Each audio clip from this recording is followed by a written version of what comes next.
Hello, everybody, and welcome back to After Hours with Karsen and... BT Clutch, we're back, baby! I'm back from the Outer Banks. It was a great vacation. We took a week off, and we're back again for... This is episode 5, right? It is 5. 5 of our podcast. 5. Crazy, man. So we're going to get right into it. We have a very, very special guest with us today. I was so excited when he told me he was going to be on today. My heart dropped to the floor. I was so excited. So you want to get right into it? Yeah, that's the plan, right? That's totally okay. what we planned. This is After Hours with Karsen and Brandon. Okay, we gotta bring him on. You ready? Bring him on. We have the one and only Mr. Dr. Chicane himself. We have Anthony Cap. Anthony, say hello to the people. How's it going? Glad to be here. You might remember Anthony from Carson's My Fingers story. Oh, yes, Anthony. My finger? Oh! Yeah, Anthony, by the way, I told the story on the I podcast. can't believe you. Oh, God. I don't know why we got on that topic. I think we were talking about... My fingers. Lexi was here. We were talking about funny stories, and I was like, who's the funniest here at 3RK? And at first she said me, and then she was like, wait a minute, Anthony. And I was like, yeah, you know what, Val? And then we told the funny-ass story of me crushing his fingers by accident when we were chicken. And then when we dropped the one prop, and Anthony just makes a look on his face. My feet. Right on his foot, bro. Just right on his foot. So, Anthony, tell us your history real quick about working here at 3RK, because you've had like an on and off again. Yeah, I mean, I started here in 2020, and then basically like 2 months after I started, there was just all of a sudden this guy who started his internship here, and I basically never interacted with him and thought he was all high and mighty because he just never showed up or did anything at work and just kind of sat upstairs in an office. And that was Karsen. And it wasn't until 2022 when I came back after taking 2021 off, and he actually was working as like a full marketing person, and so I got to actually know him that year. And then I did not come back for 2023, and then I came back full-time in 2024. So my career has been more or less, I show up for a year, and then I dip for a year, and then I show up for a year, and then I dip for a year. And then this year's been pretty inconsistent, but I'm coming back to like more time here than I did previously. Yeah. One of your returns was right at the right around the end of my run. I worked like one shift. Yeah, that's a good point. Literally, when I came back in 2024, he was literally walking out the door. He was like, "Oh, nice to see you again. I'm fucking out of here." I think I came downstairs. I told Karsen and everyone. I'm like, yeah, they just canned me. So I wasn't even here. I got a Wait, they text. fired you? I'd like to say it was mutual, but technically, yes. It's... Huh. Daryl didn't like me, my late streak, which I understand totally. Oh, well, they didn't. That's why they almost didn't hire me back in 2024. It's because they knew I had a tendency of calling off because I got sick often. Yeah. I was alright with it though, because the travel was not ideal in winter times where It was rough. I mentioned many times how many times I got stuck on 70 But nights. obviously, we're on good terms, because how many projects have you done for this place since then? Dude, every time I come in here and I'm sitting in this office and you're planning something like the last ride or something, I'm just scared Daryl's gonna come by and just like finally go over the top and be like, "Why are you always up here? You are not supposed to be in here anymore." But he never does. You're he done. doesn't. Get out. No, you get a pass. You get a pass for some reason. You're just This because I assist you in all this stuff, really. So Yeah. Daryl said he's gonna give me a free race for doing the broadcast, actually. Really? Yeah. That, and plus you also joined a handful of leagues since then. So. Yeah. I did not join this one. Probably not going to for financial. Yeah, you don't. When's the next league start? It starts September 11th this year. So beginning of September, and that's the fall what a one. great day. Yeah. That's how I remember. Anyway, and then you won't do the winter ones either. So. No. Well, I remember because that was the last time I did it. The very first night was Thursday night. It was opening night of the NFL. That's true. And I told you, I was like, listen, I'll do every other week, but this opening night, I'm not missing that. Get out of here. Yeah. So I did every other week though. So yeah, and then when Anthony came back in 2024, he was really looking for marketing work. So really, he was on my marketing team. You're a marketer. Yeah, I was a full-time marketing assistant with Karsen. Yep. learning how we to had a edit. lot of good times Oh, that year. yes. Last year was great, honestly. There were many times where, like, I didn't think it was going to work. We were really, like, edging whether or not we were going to get fired, genuinely. Like, we're talking, like, in tears half the time. Just so hilarious.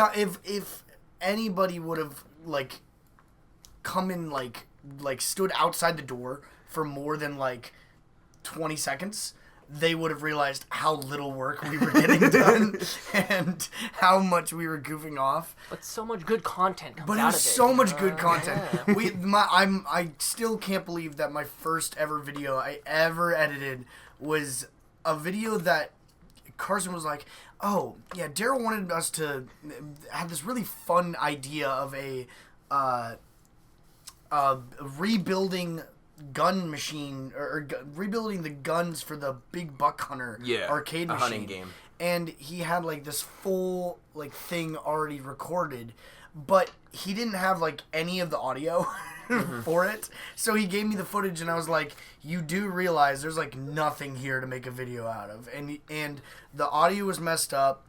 There was probably around like 10 minutes of audio missing. Because we were going to do a time lapse. Yeah. But we had audio from the GoPro because remember his chomping. Yes, and that was the other thing, was like any of the audio that did exist was just chewing gum. ASMR of Daryl. He was chewing gum. So I basically just said to Karsen, I said, can I just turn this into an ASMR video? That's right. To try and like salvage something, because there's nothing to save because he here was for chewing, and then every now and then you heard Daryl just go, oh, yeah. and he's like, oh, yeah, actually. Oh yes. So I sped it up. I switched it to 1.7 times speed and kept the audio. I didn't alter the audio at all and just posted it. And it was a 5-minute or something video, and it's still one of the funniest videos because I remember it took me 3 days to edit it because I couldn't stop laughing. It was such a simple video to edit, and I couldn't stop laughing. I would call Karsen into the office and be like, dude, just listen to this guy. And be like, it's just so goofy. And man. there was bizarre moments in there because there was the time where he was wearing the GoPro on his head. It was like a head mount, Brandon. So when he walked out to the game, you saw everything he was doing. He was putting the gun back on the game. And there was this one time he was in the game digging, he was up top, and he turns around and he just stops and doesn't move for a little bit. He straight up does. Have you played any video games of any all the form? time. Oh, Okay. Oh, yeah. You know when they just do like an idle animation and they're just like, the camera or just like rotates around. Yeah. Your So controller disconnects or something. Yeah, your controller disconnects. He straight up, like, his hands were just like this in the GoPro, and just not moving at all, just completely still, and it was in 1.7 times speed, so he had to have been standing like that for like 2 minutes. We're like, what is he doing? What happened to him? What happened? Did you ever get an explanation? No, we didn't ask him. We never asked him. So we're just like, his controller disconnected or something. Funny as hell, man. So did you release this as an ASMR style? Oh yeah, absolutely. I did a full it was all cowboy themed because You did a voiceover. I did a voiceover, and I did like, this is Daryl ASMR repairing the Big Buck Hunter, or something like that, and then it would just go straight into the video, and we had cowboy music playing, and then you just had him making noises and chewing gum into the mic. As an avid ASMR watcher, why have I not seen this video? It did terrible, bro. Like it did not go through any algorithm whatsoever. It got rejected. It was probably our worst video to date. I posted it and checked back 2 days later. It was 4 views. Respectfully, it's not my fault. It did bad. I turned it into a video. I know. There is an audience out there that would enjoy that. I would enjoy Honestly, that. the fact that it bombed so bad makes it even 10 times funnier. Because I was like, wow, what a waste of time, bro. This whole thing was. It took me 3 days. 3 days to edit it and didn't do anything for us. I remember, I think Anthony asked me, he was like, did you post it? How's it doing? I was like, it's doing pretty good. And then they kind of just swept it under the rug. And then like a month and a half later, I was like, yeah, man, by the way, that thing fucking bombed, bro. Because it was his first project. I didn't want to put him down and be like, dude, your fucking thing bombed, bro. What are you doing? So, but then, I mean, he bounced back. We we immediately went into other projects after that. You did so much for the arcade, for the St. Patrick's Day, and Easter, and... I had no idea you were even in the editing game. Yeah. Yeah. This is I news mean, to me. I'm in the editing game, but I'm more of like, I want to be working behind the camera. Like, that's what I want to do more than anything else. Well, that's good. That's what Karsen always needs. Mm-hmm. Because he wants to be directing. And when he Yet left, he never fucking asks me. Yet I never get asked to do anything behind the camera anymore. So you went to school. You went to school for what?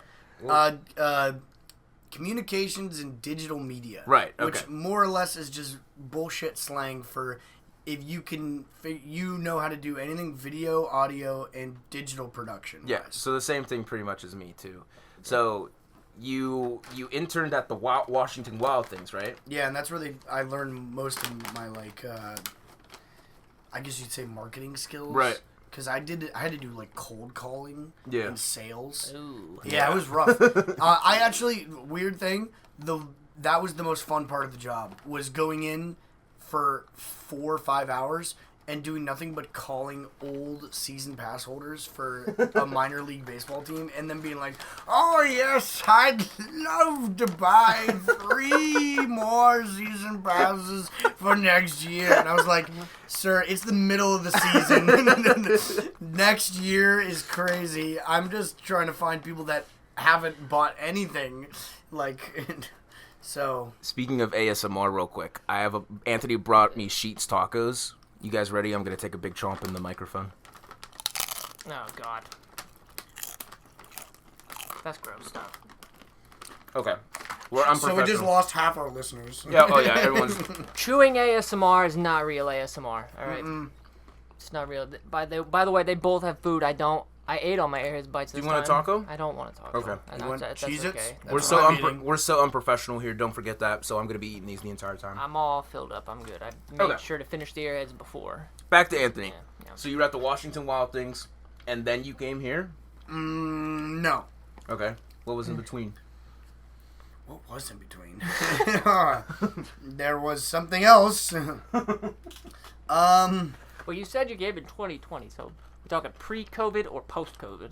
Or Post-COVID. mid-COVID? I entered for the Wild Things the summer of 23, which is why I didn't come back of 23. Right, okay. And then I went back to school, and I guess you could technically say I worked my ass off while at school. Yeah. Because I did nothing but every single weekend at school that semester, I just went and worked camera for every sports game, basically, that the school had. Mm-hmm. So That'd be fun. I'd enjoy doing something. oh my like god, it was so much fun. I loved it. So I did that, and then graduated, and then basically just came back here.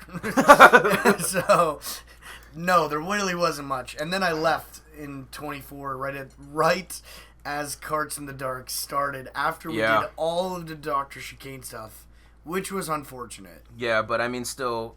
I mean, you left for a good reason. He got a super awesome offer. Yeah. It came to him. He didn't go looking. They came to him. Yeah, that was crazy. I know, right? That's not. I don't want to say like a very rare occurrence, but it's pretty big when that happens.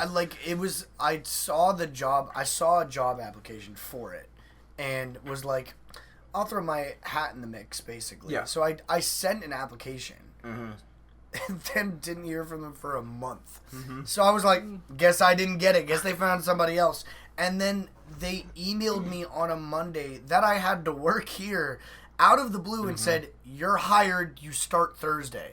I was like, bro, I work this week. Yeah. I can't do that. So I had to like basically just say to Daryl and everybody here that like, I gotta go. Like I gotta go. I will just work Mondays. Yep. But that's it. I gotta go. And then I jumped on being a camera operator for the Wheeling Nailers. And I'm hoping that I'll be going back this year. Yeah, this October. Yes. And then where did the racetrack gig come in? Oh my god. So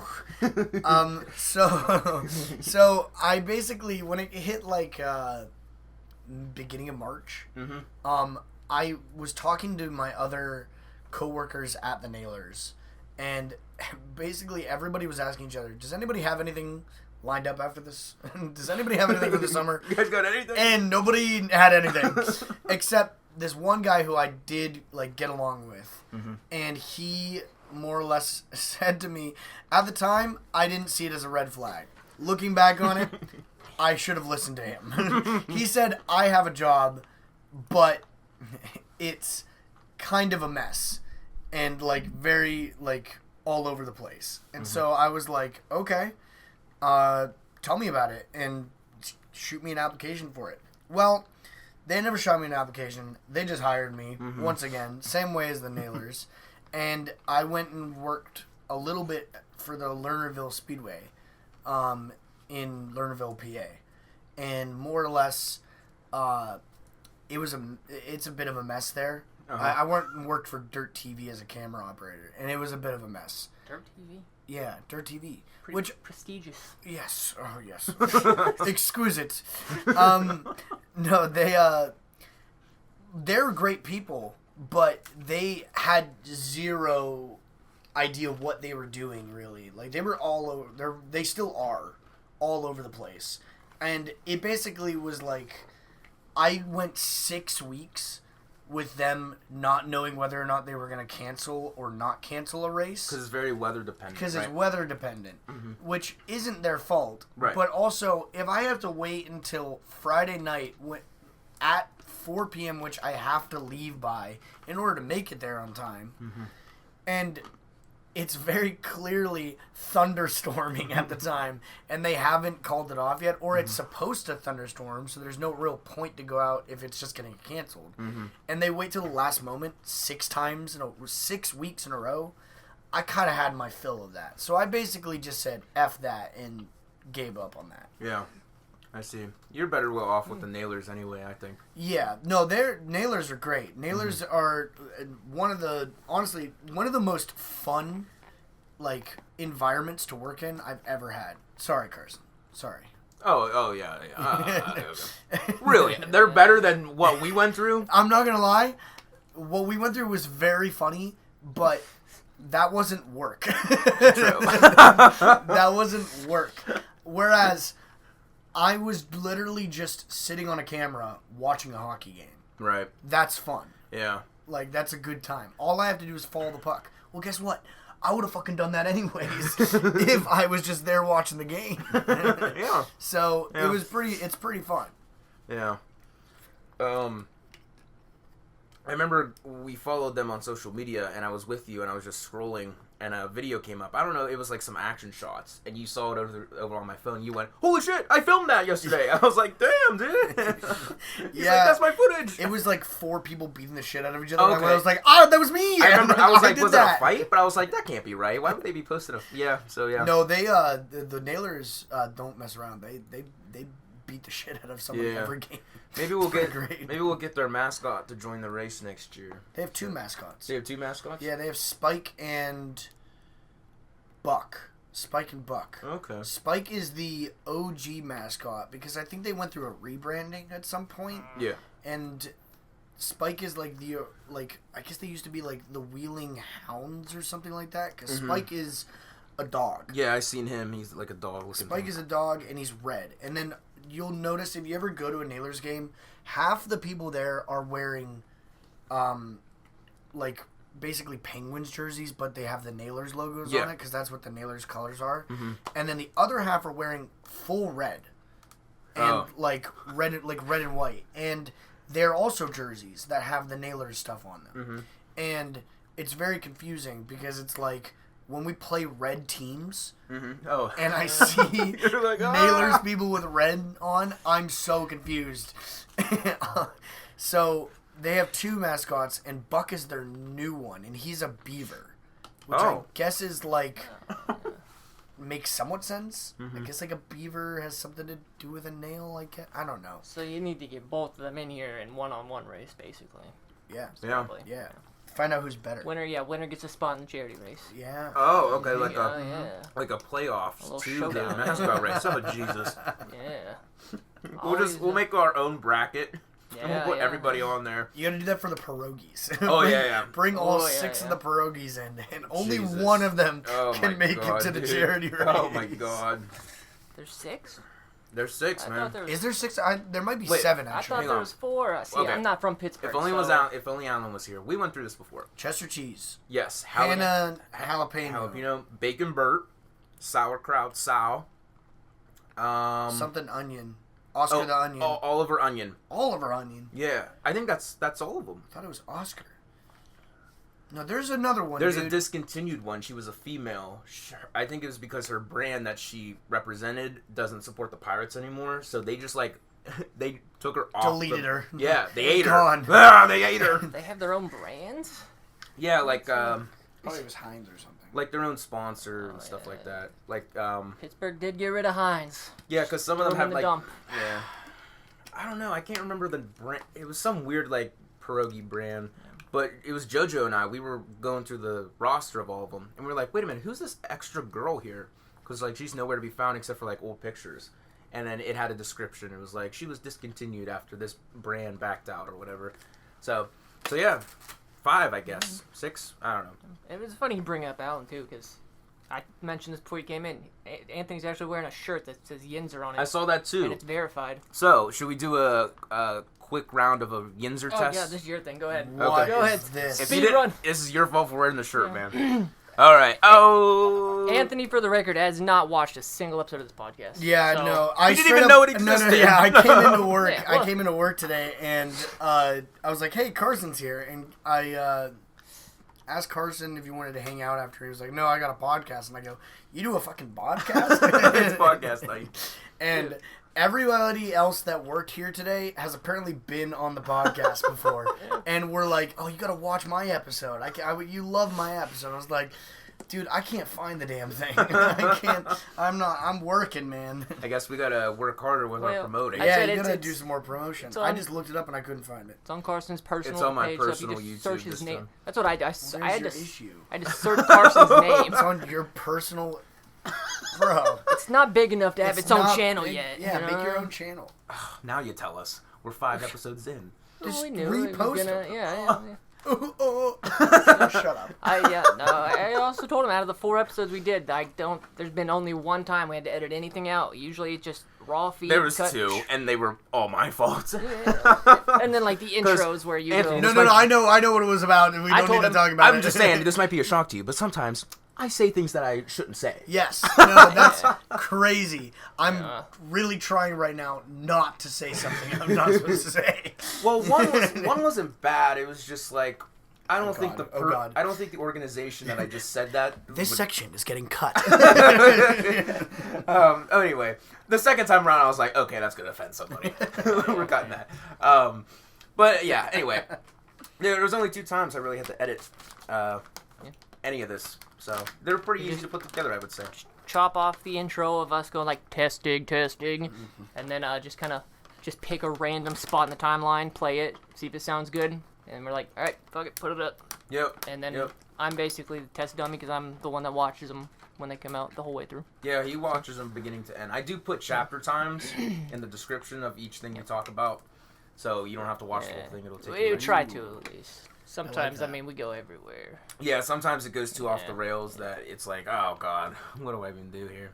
But yeah, they go out when? I would say Wednesdays. Yeah, Wednesdays are typical. Pretty consistent with it. They go out on Wednesdays. So so back to Anthony. I'm trying to think of if I should have put together a list of stories we had to go over. But let's talk about your role in the last ride as Dr. Chicane coming back. You know what? I thought I was getting a Yinzer test. Oh God, that's right. Okay, yo, we completely skipped that. I forgot. Okay, so Yinzer test, right? You're talking about you getting canceled, and that's why. Oh, that's what. Okay, figures. That's why we went off the rails. Okay, so Yinzer test. Anthony Cap, have you ridden the incline? Yeah, you have both of them. Okay, have you? All right, that's the test. That is all. I forget what I asked Alan. The fireworks show. You've seen the Pittsburgh fireworks show. Have you seen the Pittsburgh fireworks show in person? You got to be more specific. Which one? The Zambelli one they do in the city on the 4th of July. From the river. I've seen it, yes, but have I gone to it and watched the whole entire We're thing? talking about in person. No, not on TV. I guess not. Every 4th of July for basically 10 years straight, I more or less drove past it because I had to go. I always had to go across town to to North Hills. So on our drive back, we always perfectly time it that as a kid I could look out the window of the car. Oh, okay. And watch it. Okay. But have I physically been to it and sat there and watched the whole thing? No. Okay.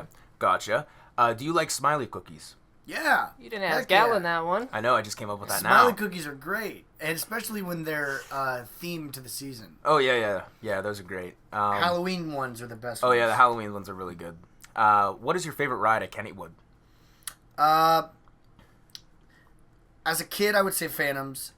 As an adult, I say Jackrabbit. That's what Alan said, the Jackrabbit. I think the Jackrabbit's like double hump thing. Really, well, it breaks my back for once. for two, it's very fun. And as a kid, it terrifies you. But as an adult, you're like, hell yeah, I need that high. I need that Jackrabbit That high. ride did scare me when I was a kid. I really wanted to do it. Third option, Garfield's Nightmare. Oh, yeah. Garfield's Nightmare. Oh, my God. Let's go, man. Oh, the best ride in history. Kennywood didn't know what they had at the time. What is I didn't yours? have to- What is yours, Brandon? I haven't been there in 15 years, man. So what was Bullshit. your What? favorite ride as a kid? See, now you're implying I know them by name. I don't know. Describe it. We'll be able to help you. Yeah, No, we would definitely be able to figure it out. The OG coaster is obviously the Jackrabbit, which I don't think I even rode that one. Okay. The big one. Phantoms. The big green okay, one? Yeah. Yep, okay, there you that one. Thunderbolt, Yep. I believe. I think I'd probably pick that one as my favorite just because that's the one I most distinctly remember. Yeah. That one's pretty intense. Yeah. As a kid. Yeah. I know the new one. God, we could The go. Steeler. There's like a So, Steelers one, right? you said 15 What? years, so technically there's It's the been- Skyrocket, which is new. That was 2010, and then the Steel Curtain. Is the Steel Curtain the one? I remember they brought in a new one. Last time I was there, they were like still building it, and it had a different name though. It wasn't the Steel Curtain? Is the Steel Curtain the same as one Was of the it- old rides? It was like renamed, or is this a totally new one? They were all totally new ones. You might be thinking of was it at the entrance of the park? It kind of went across the. That was the Skyrocket. Skyrocket. So yeah, you're talking 2010, man. Yeah, no, that was my. With tracks, that's exactly 15 years. 50. See, I'm not crazy. So yeah, you were okay. So you walked in, they were building the Skyrocket. I remember those I was days. 9 years old when I I was was 10. Skyrocket, dude. Holy shit. It was one of the Fright Nights.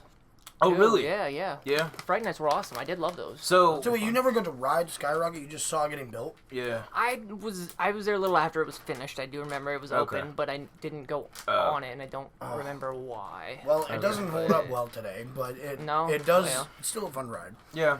I haven't been on a roller coaster in general. But the year it opened, it was like, holy shit, this like Kennywood got a new roller coaster, let's go. But then like a year after that, everyone was like, oh. It didn't look too intriguing when I saw it. Yeah. It kind of just looked like. So, It's me every time I see Steel Curtain. oh yeah. So speaking of Steel Curtain, do you guys know Bubba from 100.7, the morning show? He's on the radio. The Bubba show in the morning. No? I didn't know the radio still existed. I don't. I feel like I recognize. Okay. that. People So- still listen to FM radio. Yeah. So he did a challenge today at Kennywood. He does a lot of crazy things, and he did a challenge with Kennywood. He was like, how many times can I ride the Steel Curtain without getting off? And they promoted the shit out of this, and he did it this morning. And I was here working. I was like a couple hours into my shift, and I was like, I'm gonna go check and see how he did. And there's no videos or pictures. He just put a video of himself. He looks so sad and nauseated. He goes, tune in tomorrow's show to see what happened and see what I did. And he goes, well, let's just say, see what I didn't do. So I guess it didn't go well. Which, Interesting. so And he'll tell us this in the morning. on the morning show, I bet you he did it a few times and got sick. Because at the end of the Steel Curtain, I do get a little nauseated It's at that last brake run at the Yeah, end, that man. brake one, it hits my head and I'm like, oh my god, it's so bizarre. I'm telling you, man, we could have the rest of this podcast. Oh, It'd be yes. my hatred. Don't get for him the started, Steel man. Curtain, bro. Don't get him started, bro. That ride fucking sucks. That ride is burning Kennywood to the ground. Karsen is currently holding a pillow that says Steel Curtain on it. I got this for free for promoting the ride in May. And here I am they're desecrating gonna- it on the they're gonna take it podcast back that now. you Uh. host on. Oh well, man, what are you gonna do? They're gonna want that football back. I was there the day they announced that, and everyone was like, okay, is it RMC? Is it this? Is it this? And then when they put up the TV, they were like, our manufacturer is S&S Worldwide, and everyone was like, what? Great, we bottomed out. And then it was so weird how they did it. The Kennywood trolley rolled up, and they were like, ladies and gentlemen, special guests, the Pittsburgh Steelers. And we were like, what is going on right now? And then there was one ex-Steeler that came out. I can't remember his name. And then Steely McBeam came out. So I was like, okay, so you have one Steeler and Steely McBeam. And then Renegade started playing. Oh, my God. And then a POV started. They didn't show us the whole ride yet. A POV just started. And when you're going up the hill, you know what I'm saying? Like, there's the banana roll that goes over the lift hill. We're just looking at this thing for the first time. We're like, what the fuck is this? And then they were like, it's just not the ride. It's a whole Steelers land. And we were just like, what? And listen, here's the crazy thing. The Steelers experience ride that was going to be inside that building that never opened would have been cool. Yeah. Like, that ride actually would have been dope. I'm not gonna lie. A dark ride that's like, you are the running back. Yeah, that would have been awesome. And there was a lot of there was games like hands-on games like a slab. But I guess they said COVID kind of killed that. But they could have brought it back a couple years later. But at that point, they didn't have the money to do that. They didn't. And then they spent the next 3 years draining the Raging Rapids so they could sell it, only for them to refill it this year. Yeah. Ah, yes.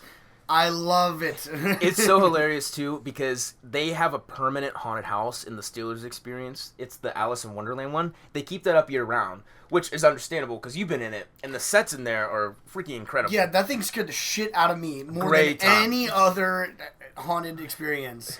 But it was really cool. So it was really well there's done. a second level of that building because it was a double-level building. And I had the opportunity to go in there one time when the haunt was operating downstairs, but we got to go up to the balcony on the mezzanine. It is so bizarre because the Steelers building was almost done when it comes to memorabilia. So you're standing on the mezzanine, there's a haunted house with fog below you and people screaming. But then you look up and in the dark there's a giant Mike Tomlin mural with a post, like a famous quote of his in the dark. And they use the rest for storage, so you look over there, and there's a bunch of Christmas decorations. And then you look over here, and then there's a bunch of signs for their food festival they do in the summertime. So it's so bizarre being in there, because it's kind of like a bizarro world that was, built, but never opened. So it was, it's still brand new in there, just never touched. It's just man, what would have been if it actually happened? All of this is at Kennywood? Yeah. Oh, yeah. See, because I don't know any of this stuff. This was all... That's how the lore. Yeah. So it's fascinating. We'll see what what's they do. the next question on your Right. test? Okay. Yinzu test. Yeah, okay. I don't remember. Do you like pierogies? No. All right, there you go. Test over. You failed. Okay. I don't, and my father disowns me every day. Oh. You're a 7 out of 10, Yinzer. Dang. Do you hang out at Oakland at all? Have you ever done that before? Yeah. Have you been to Mario's on the south side? No. No? Okay. Have you ever been to a Riverhounds game? Yeah. Really? Yeah. Okay. I like soccer. Yeah? Have you been to the Pittsburgh Zoo? Yes. Cool. I'm running out of things to say. I'm glad I never got this test, because my answer to everything is no. I don't know. I'd be mixed, I guess. I'd be on the same level as him, I think. So, have you never lived here your whole life? Well, I actually gave the story last episode too. Because I didn't know this.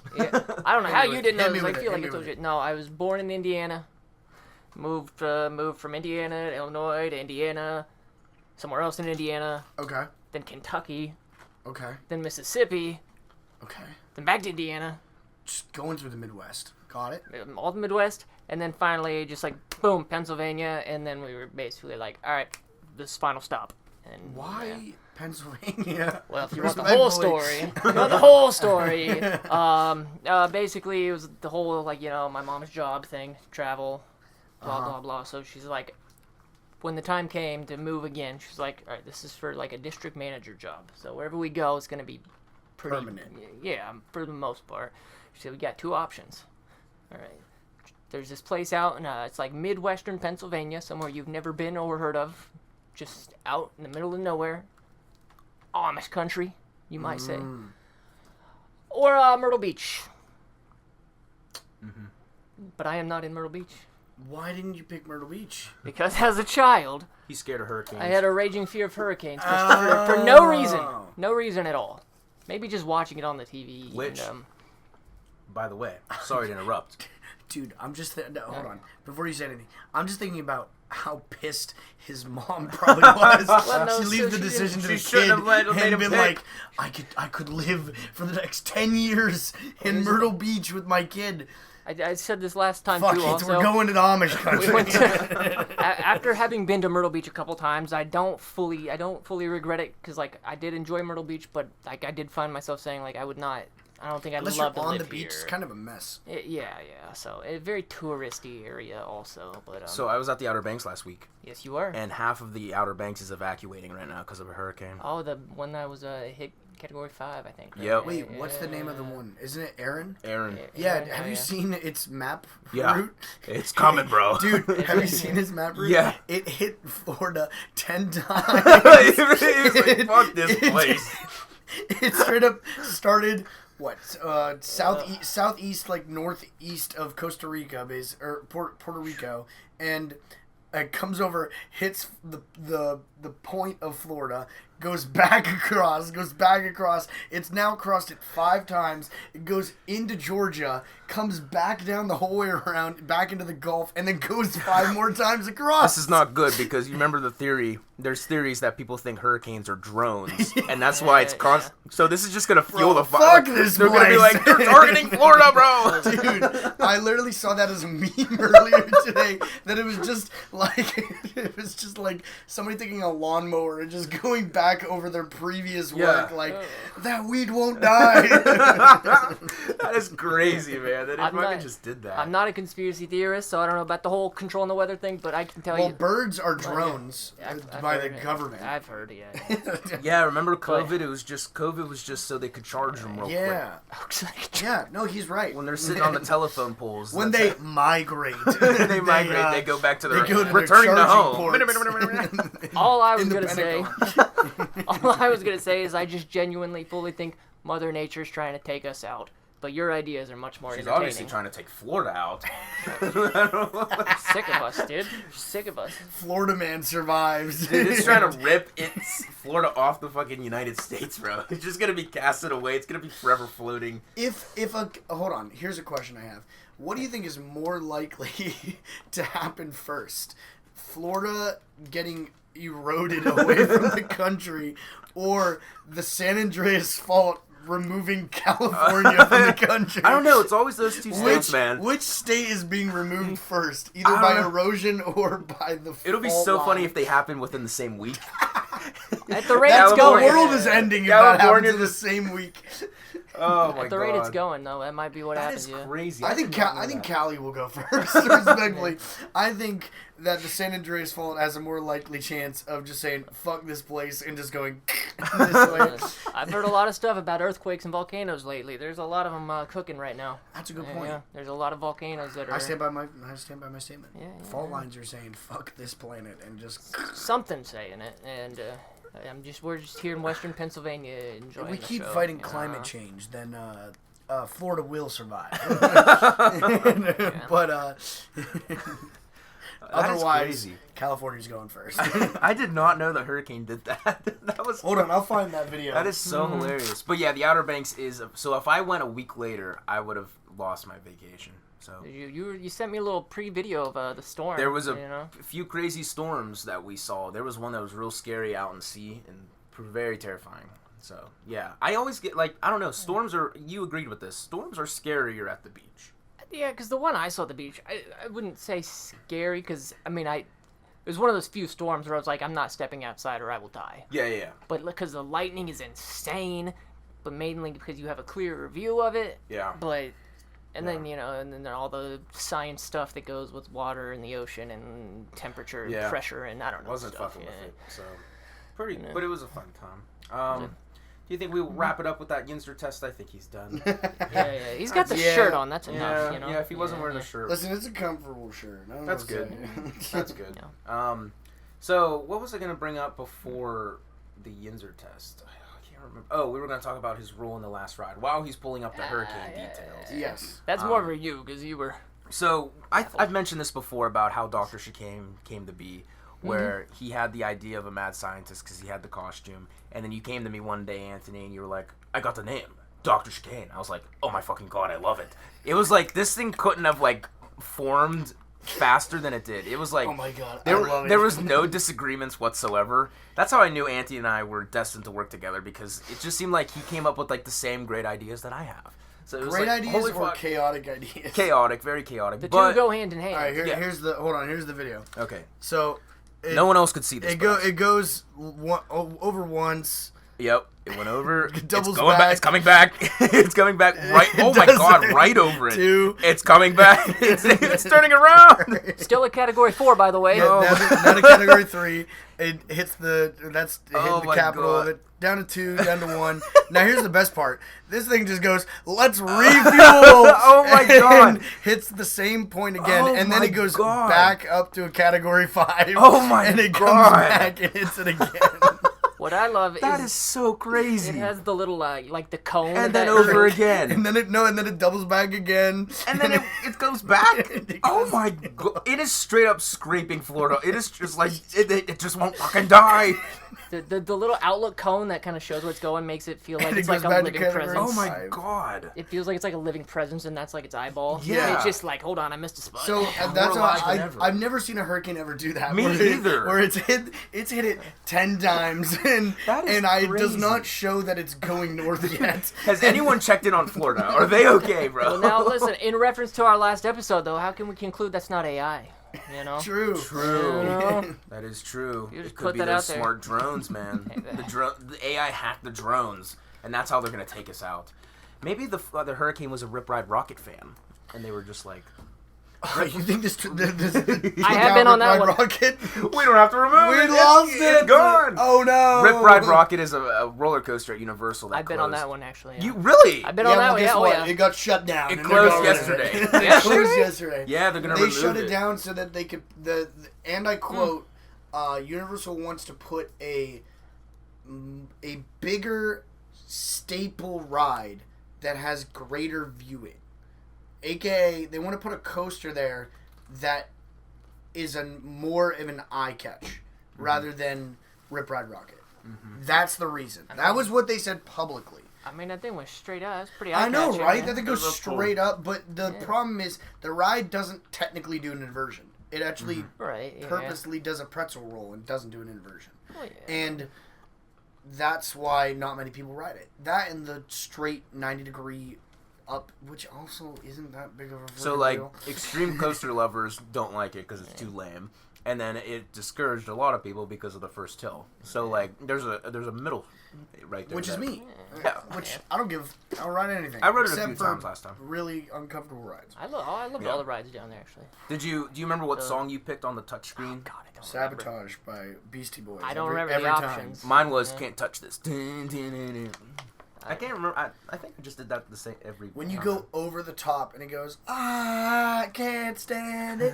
I know, honestly, perfect. It's so perfect. it was a good ride. The Yeah. the We'll Hulk see. the Hulk roller coaster, first roller coaster I ever rode. Really? Fucking great ride. Oh, Maybe. yeah. Do you think they're trying to do another Velocicoaster where it's like I hope not. I don't even know what they would put there, man. Like it I is know a they, tough spot? I know they say that they're gonna put a more eye-catching ride, Mm-hmm. but like the whole point of it being there was it was right behind the Hard Rock Cafe, and it was a rock and roll Yeah. related roller coaster. That was like the whole point of it. So it has to be something that's related to music. Yeah. Otherwise, I don't think it fits being there. Yeah. I'm upset. I missed the Back to the Future days Oh yeah. before I missed they those changed too. that. Because I What? think it used to. So I don't know what it is now. It's The Simpsons. Is it still The Simpsons? Simpsons used to be Back to the Future. They have to get rid of that. Did you Yes, hear about that? The You Simpsons gotta get is rid of running that out. next year Okay. because their license for owning that property on that land is gone. Like, it doesn't Really? exist. It's So- Disney now because Disney bought Yeah. Fox. That's kind of whack. So they had 7 years to basically hold on to that because they couldn't renew it again because it was owned by Disney now. Whereas the Marvel rights that they own there, what they patented it or Oh, something yeah, like it's that, so diabolical so how that they did it. they couldn't do anything. And wait, Disney can't build anything Marvel, right? Disney World can't in Florida because they can't do Because it they without can't a do it. mile radius or Yes. something.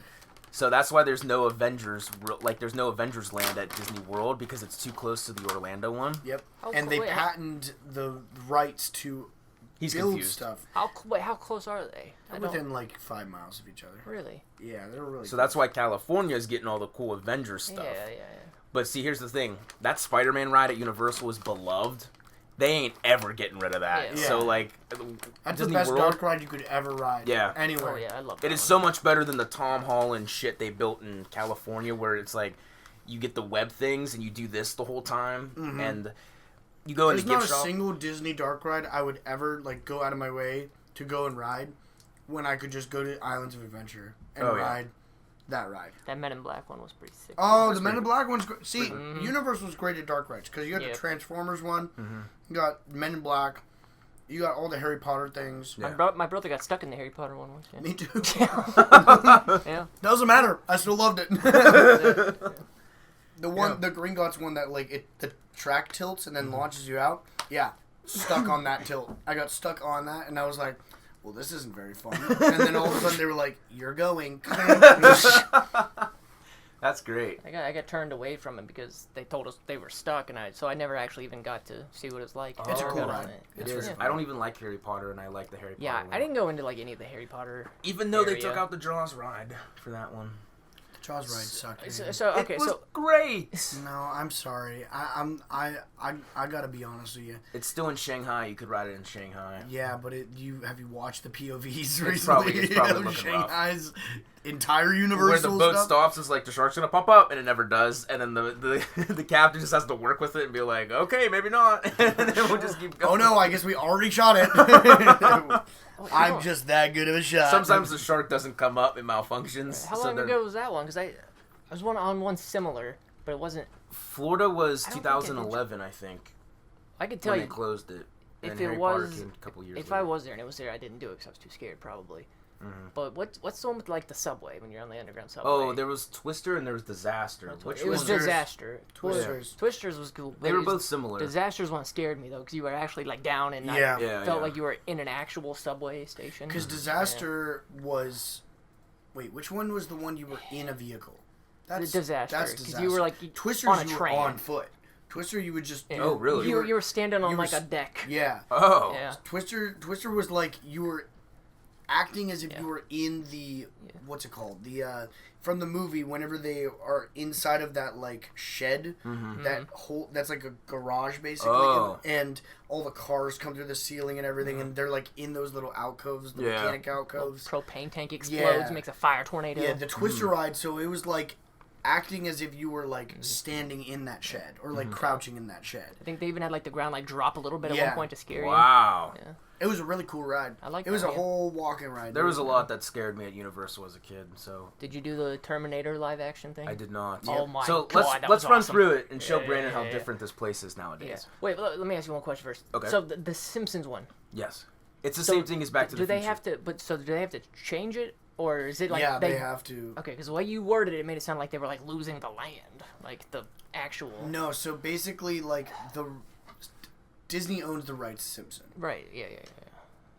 so they made it so that Universal this time can't just hold on to the rights for it. So this time they have to get rid of it, and the problem is they've been waiting to the last moment to change it, and they still haven't said what they're working on to change it to because they've been so busy on their new park. Okay. So they So they're haven't gonna even change thought it of though. They have to. They have no Okay, choice. okay. Other so it's probably gonna be 2 years of just the Simpsons section. Is just gonna be nothing there because they have to like cover all the Simpson characters with like paint or something, Yep. and then like shut down that entire section of the park, which sucks because like the spinny ride that's there is actually really fun. And they got to get rid of that. And whole they thing. expanded it that one year where they had all the food places. So Yep. that's like because it was always just the ride, and then a few years later Because you they could did, get like a Duff beer. Yep. And the Krusty donuts. Burger, yeah. But now that none of that's gonna exist. and that all that's only like 10 years old, so it's like all fairly new. Hey, that's business, baby. So maybe I bet you they just keep all the buildings and then they just retheme them. I think they'll Typical make route like a they go on, you Fortnite know. section. Oh god. I don't know. Maybe they'll. Well, I mean, they have Harry Potter, which is Warner Brothers. They could do Minecraft if they wanted to. Ooh, Minecraft. a Minecraft section. I'd be on board, yeah. I'd could be on board for I that. could I'd see go Jack there. Black in the Q videos. Are you guys ready to go? We need to do this. Hop in your vehicle. Grab as- your listen. thing. Let's go. As long as Emma Myers in there. And all the kids Emma in Myers the is queue my, are going. she's my celebrity crush. Dude, I bet you that would be No. a good fit. I can see the Simpsons ride being a Minecraft. Am I the only one that thinks Emma Myers just looks too young? And that's weird to hear.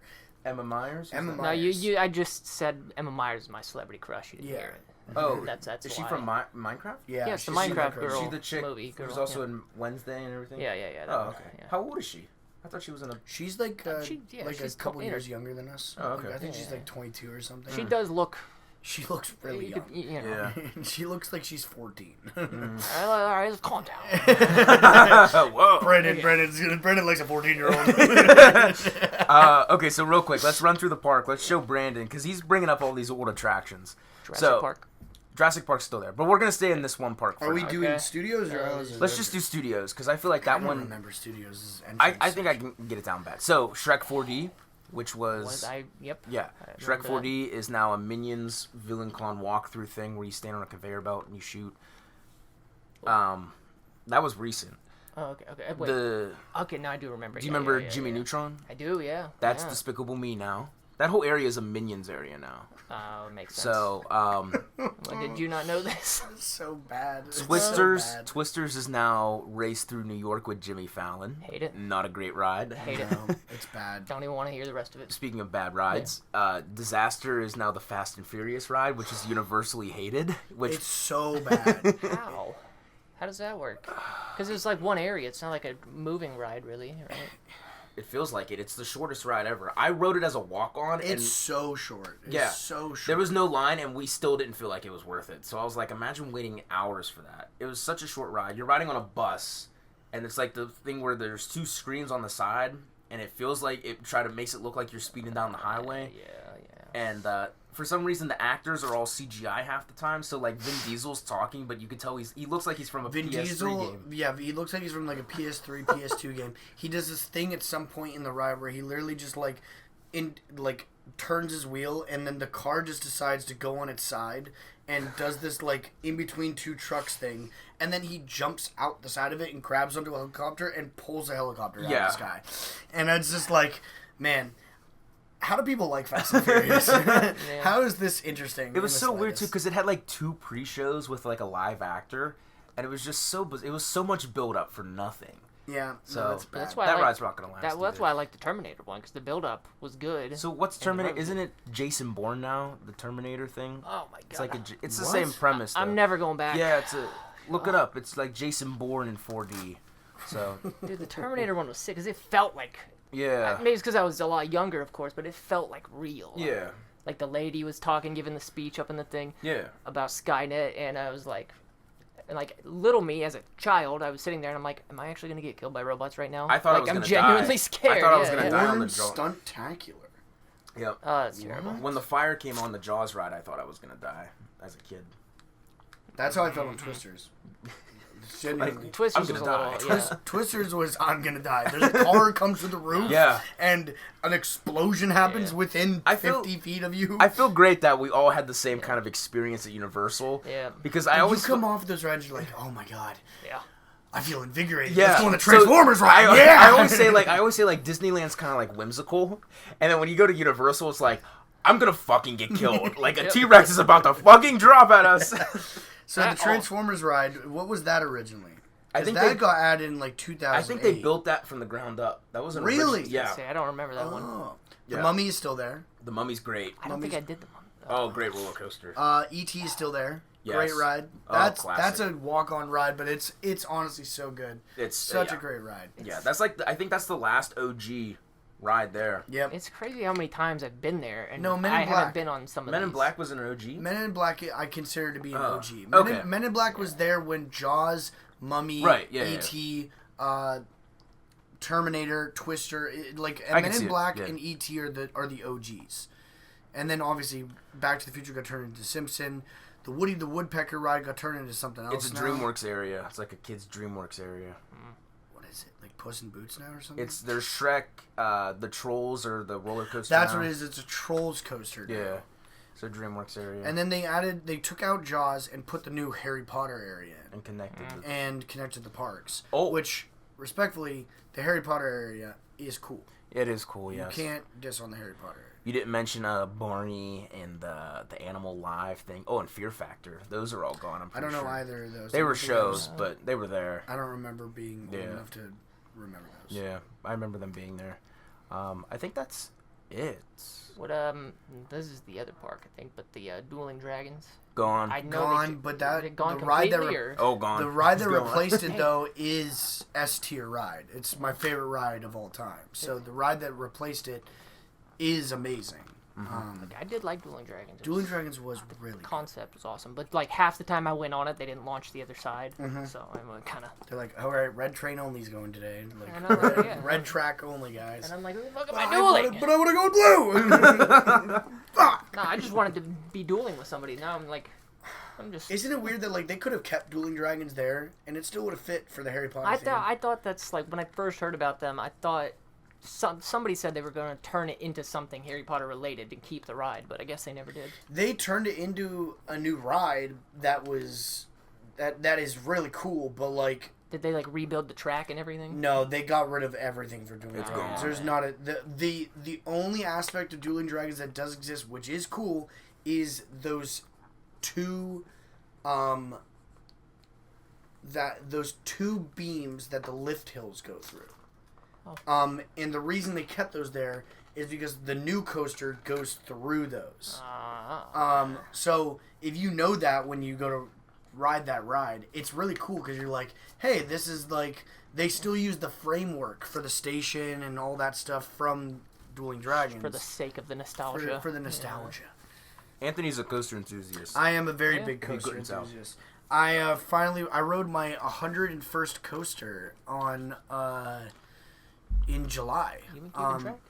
Yeah, I mean, okay, like my dad asked the same thing. He was like, "You keep track. Like, how do you know how many you ride?" I was going to say, like, accurately. I was like, if you really think about it, it's not that hard to keep track of it. If you just go, okay, how many rides are in Kennywood, and how many have been removed from Kennywood that I did ride? Okay, mark all those down. It's probably around 19, 20. Right.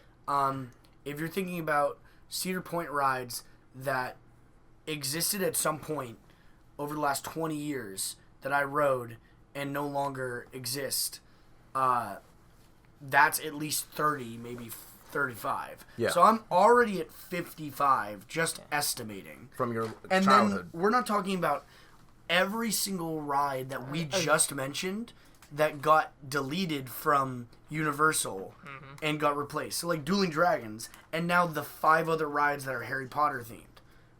So, those two parks, it's probably around another 30, maybe 40. So, I'm already at 85. And then you add all the Disney parks in. And then you add Hershey. And then you add Idlewild. And then you add Kings Island and Kings Dominion. So, probably I'm over 100. So, it's kind of a guesstimate. It's a guess. I basically said, okay, when I hit my 100th coaster, I'm going to accurately keep track. Yeah. Say, if I wanted to start now, I'd have no idea what I'm at right now. So. I'm just saying I'm at 101, and I rode Siren's Curse at Cedar Point, which is the first tilt coaster in America. I haven't yet to ride it. I'm going to. It was it's a tilt coaster. Yeah, it was very fun. I've been on an invert, like a hanging. No, it's a detach you from the track. Oh, fuck that. Yeah, that's exactly what most people say. No shot. Yeah, he's pulling up the POV of it. Or no, that's better. That's better. Yeah. This is the tilt coaster. I would never in my life. So we rode it, and then as soon as we got off the ride, we walked 5 feet away from it, and it broke down. But yeah, we rode that. So it detaches you from the track, and then it reattaches you, and then it drops you. Which, like, I'm not afraid of roller coasters, but I will say that terrifies me. I can't. Yeah, No, yeah, we were terrified getting on it and getting off. The rest of the ride is pretty tame. It looks cool. It's just that beginning part that's like, holy hell. But that's going to be another one of those Rip Ride Rocket scenarios where, like, it's going to scare off majority of the people, but the rest of the ride is really tame. Yeah. So I guarantee you in a year, that ride will not be as popular. Definitely. And it'll be way easier to get in line for that ride. Yeah. You ever hit the Top Thrill Dragster? Yeah, it's no longer I remember the story about the lady. Yeah. Yeah. Bonk. You remember? Just bonk. Yeah. We tried to ride it earlier in the year. I went with the first time this year with Anthony, and it was just not. You also didn't get to ride that. Yeah, it I was got to ride struggling that day, man, because it was cold, Yeah. and they had one employee that had to sitting it to weigh the train down, and this dude is bundled up, hoodie up, zippered, and he's just like this, and we're like, it was like he was getting sent off into space. It was like, you're brave soul, you're doing this. That train did not make it That was 4 yeah. times. So he had to do it, and for the record, that thing you have to do 3 launches every time. Yeah. So that guy had to do 12 launches before the last 3 successfully got him up there. And every time we would make it, everyone would be like, yeah. In total, he did 15 launches. Oh my god, dude. Oh my goodness. Hey, I'd do it. I would do it. That's not a ride that would make me nauseated. If I had to do that with the steel curtain, I probably wouldn't have done it. Yeah, the nausea's not my favorite. I'd just be I'd be scared of the not making up and going back down. He probably Yeah, didn't feel his hands after a while, because that, and also on your face, which Yeah, would I probably mean, suck. The amount of wind on Yeah. that cold day. You know what scares you more? Like rides that give you an insane amount of positive G's or negative G's? What do you hate more? Nowadays, it's probably the negative G's, because I'm just afraid. I just don't want to get a headache or sick or. Okay, so dumb this down for me a little bit. Positive G's is Hulk, where So, like, you're launches pushed you. into your seat. Gotcha. Like you can't get out of your seat. And what's negative? Negative is butterflies in your stomach. Like a drop. Backwards. Like Yeah. a drop. No, okay. I love the butterflies. Yeah, the drop. I don't like the pressure on me. That's. Phantom is giving you butterflies, basically. Oh yeah, and then I love Whereas- that. Whereas Hulk is the second most intense positive G coaster I've ever ridden. That's Because that ride, your head doesn't move, your body Oh, doesn't yeah. move. That thing is like, you are staying in your seat, you motherfucker. I'm doing you this. are not leaving. I'm doing this gesture because this is how I see it. That dip for the brake run of steel curtain. You feel like this, like Yeah, and it's getting pushed. bad. And it's bro. like, yeah, and your stomach goes down. You're like, oh god. It's am I a getting bad positive G. There's Yeah. good positive Gs. That's what Top Thrill I was is. gonna say both of them I like. Yeah. But I do like the negative more, I think. But Okay.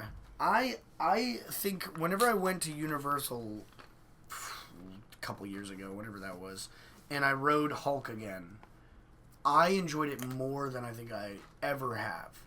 And I was like, man, I might be a positive D person. And the truth is, my favorite coaster of all time is the only coaster I have ever passed out on. And it is an insane coaster to go on, and even for it to exist. Have you been to Cedar Point? one time, so I probably will not. Do you know what the remember, big blue but one is? Millennium. Goes up to like 350 feet. Yeah, it's just like a regular This is like a climb. regular I think I coaster. did that one. Yeah. Okay. Yeah. There's another one of those at King's Dominion called Intimidator 305. It just reopened with a new name. Yes. Because they lost the brand name. Yes, but I'm going to keep calling it I-305. It just opened this weekend, I think. It's a Dale Earnhardt themed coaster. Oh hell yeah! And basically, it goes up same height as Millennium, but Millennium drops and then it goes up into a turn, whereas Intimidator drops and you immediately go into a 45-degree turn, Oh, basically. God. So you go from you go into an 85 miles per hour hard right turn, which is so it's basically like, I think, like, if you look it up, it's like 6 G's of positive G's that you get, which is the equivalent of like a fighter jet. Oh my god, that looks insane. This is what it is now. It's jungle themed. Pantherian? Yeah. I fucking hate that. It goes with their Jungle X area now. Nah, So it is no longer... it's- that's what it used to be. It's Yes. Dale Earnhardt. It's Dale Earnhardt. I don't care.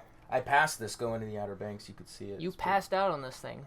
Oh yeah, I also rode it 4 times back to back to back to back because Really? it was Yeah. so great. So you go into this hard right turn, which isn't the part you pass out on. It's the immediate after that. So you go into this hard 180-degree like turn, and then straight into this little hill, basically, which has an insane drop back down. That's where I passed out. This ride is famous for people graying out on it. Yes. So he's not the only one. This ride is known for this. My friend also did the same thing. He grayed out. You on go from 6 positive G's to I think, negative 1.5, which the human body can't survive more than negative 4 Gs. So you go from positive 6 to negative 1.5. It makes total sense why I blacked out, because I just straight up killed my brain for a second. So I felt that feeling and the adrenaline that comes with coming back too after that. And I was like, I gotta ride that shit 3 more times. That was fucking awesome. I loved that. I've never passed out on any other ride. That was the only ride I've ever passed out on, and I would still do it over and over again if I could. Great ride. It's my favorite coaster of all time. Yeah, I did do something similar, actually. Is the Doctor Doom Tower. Oh. Yes. I went there on like a week. That's still there. Yeah, I went there on like That's not going anywhere either. Especially now with Doomsday coming up. It ain't going nowhere. It's on a weekday or something, so it was like, it wasn't very busy. So we get on, do it, get back down, just skip the like whole exit pathway and just cut right back into the entrance and just did it probably 15 times in a row. Hell yeah. I forgot to mention about the Marvel area. What they can't do is they can't add or make any changes. Yeah. To it. So they just hold the rights to the 3 rides that are there. It has to stay the exact same. They're not allowed to touch it. So like when Guardians of the Galaxy came out, they couldn't add Guardians of the Galaxy to it. They couldn't put Thanos in there. So it has to stay exactly the same. Seems like it's such weird. So weird, but it is so like it's such a giant middle finger to their competitor Disney. Oh yeah, no, I still love it though. I mean, it's still good. It's great. I mean, I'm glad to hear. And the thing is, the people are so behind it because they don't want to lose the Spider-Man ride. The Spider-Man ride's so good. The Hulk is so good. The Hulk, but they can easily retheme that too. Yeah, they can retheme. But Spider-Man, I mean, they could retheme it, but like it's gonna lose its value. I went on that one numerous times too. It's great. Oh yeah. Oh, when you fall from the building, classic, man, absolutely classic. So yeah, this is turned into a very heavy amusement park. Yeah, let's change the topic. All right, so we're an hour and 6 minutes in. So do you want to do your? How long do you normally do the podcast? We've gone. The last one was our shortest. It went an hour like 40. Yeah. But typically between 2 hours. 2 hours Around there, to yeah. 2:15ish. Okay. So do you still want to do your? You waited for a great guest to do it. Oh, guys, it's finally time. Okay, Brandon has like a mind game for us. It's already All right, let's do it. He Let's wanted do it. to hold off until we had the right guest, and when I texted him today. I was like, "Dude, Anthony's gonna be on the podcast tonight." He replies, he goes, "Holy," and then a couple seconds went by, he goes, "Shit." And I was like, "Are we gonna do your mind thing?" He's like, "Oh, absolutely, we're gonna do it." And I was like, "Okay, let's do it." All right, I'm ready. So I wouldn't word it quite though. It's not a mind thing per se, right? So what this is, if either of you have heard of this, let me know. This is called it's Chuck Klosterman's 23 questions that I ask everyone I meet to know if I will ever be able to fall in love with them, right? Now, I'm not saying I have intentions of falling in love with either of you two, but the questions are... You're telling me there's a chance, though. Well, we'll see when we get done with this, huh? We'll see. So, basically... Do you like girls? Is the first question. Oh, man. You got me. Shucks. No, we'll get a little more creative than that. Don't worry. Okay, ready? So, now, these are hypotheticals, but they're like crazy hypotheticals. Some people have dubbed them hypotheticals. So these are questions that they have to, if you were to ever They're just hypotheticals. date somebody, for you personally, they have to answer these correctly. No. These are purely just like what is your... It's to get a read on how somebody thinks. All right. It's to kind of see how their mind works. Uh-huh. Now, the interesting thing about these questions... Do you cut your crust? Hold on, I should have had that one in there. The thing about these questions, though, a lot of times, and I think this is intentional, but it brings up more questions than it does answers. Like, because the questions are kind of somewhat vague, but, like, I mean, to the point where, like, the questions that you ask as a result of reading the question is part of, like, you know, the answer. Okay. Does that make sense? Yeah. You know, so, like...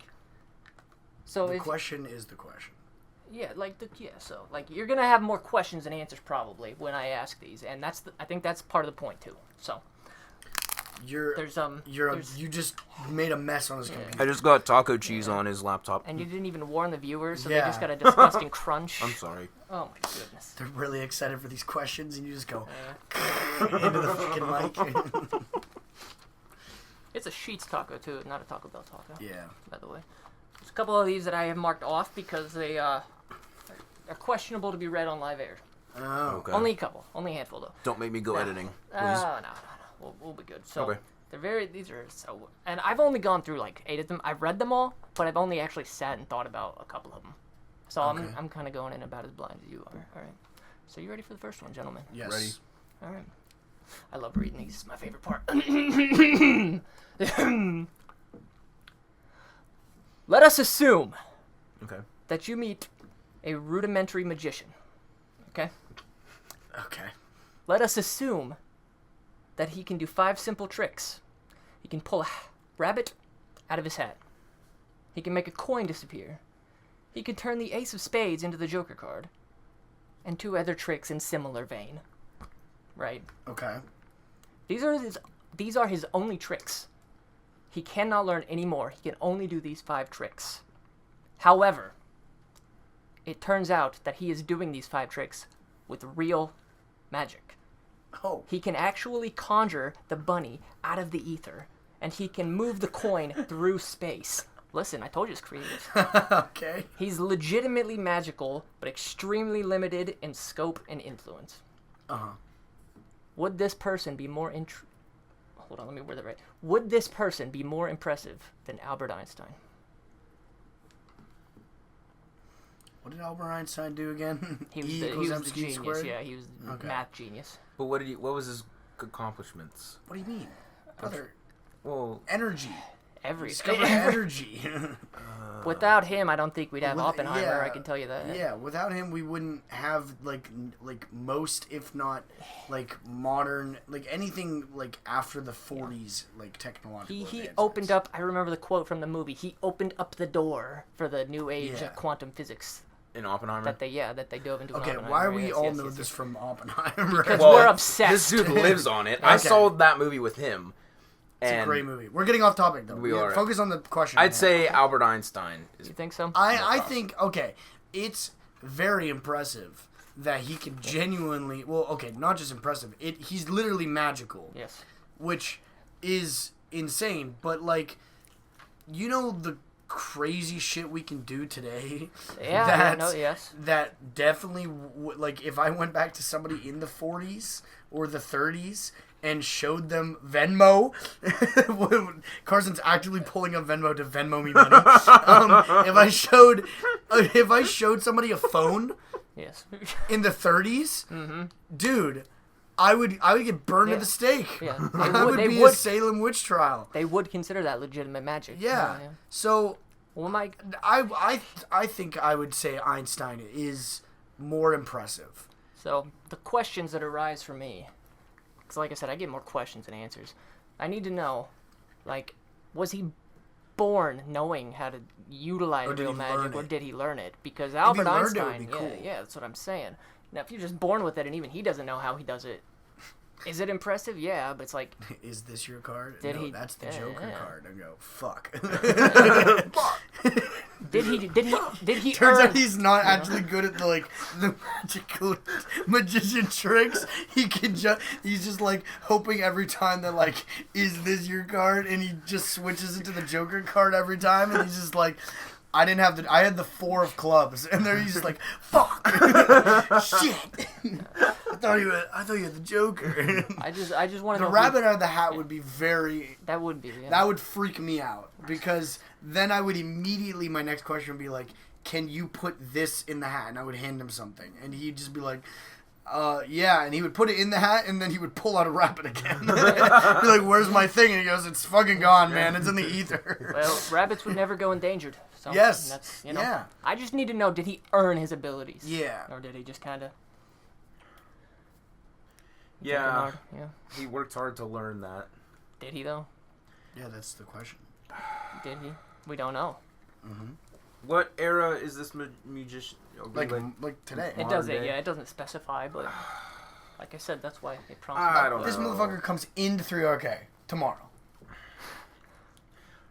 And starts doing this shit. We're not asking enough questions. Is the hat on a table? No, we've already clarified. The Yeah. question says Yeah. that he is genuinely magical. Yeah. My question is, what are the fourth and fifth things he can do That, that are like minor magical tricks? What are some of the common ones? Penny behind ear.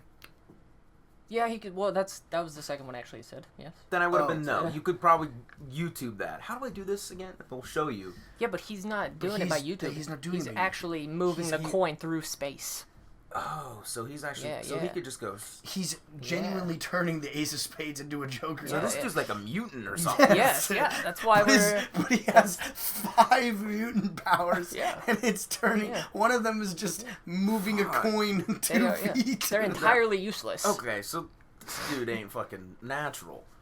No. Exactly, yeah. Man, it took Karsen 2-3 minutes to figure out why this. Then I we would were having say this him conversation. because that's not normal. The military would Right. be like locking him down and being like, Yeah. this dude's dangerous. Valid. Those are valid points. Lock that motherfucker up. Dude, they take him to Area 51. They spend 20 years trying to figure out how to turn his fucking hat trick that summons bunnies and tries to actually teleport something. He just keeps saying, I can't help it. It's nothing but rabbits. I'm not- I can't do it. I can't do anything. He's like all worn out. He's like being tortured. please. And they've got syringes in him and they're like, pull the gun out of the hat. And I'm like, it's a rabbit. I'm the hard ass military guy who just doesn't trust them. We're like, bullshit, fucking do it. He's a fucking alien. And they're like, Karsen, man, we're going too far. And I'm like, one day we wake up and he's in charge. Are we gonna let him do that? Are we gonna let him turn the Ace of Spades into a Joker in your house? He's gonna be the end of us one day. Okay. See, I never thought about it from those perspectives. I think. So yeah, that's scary. He's okay. I'll give it to him. Karsen's immediate thought was, put him in the area. I'm trying to protect 51. this country. Fuck this dude up. Shall we move on? Yeah, let's move on. Oh my- Okay. All right. This one should be a little more tame. Maybe. Probably not. Probably not. This is a fun one though. Okay, that was a fun one. Yeah. Well, this one's a. All right. Ready? Yep. Let us assume there are 2 boxes on a table.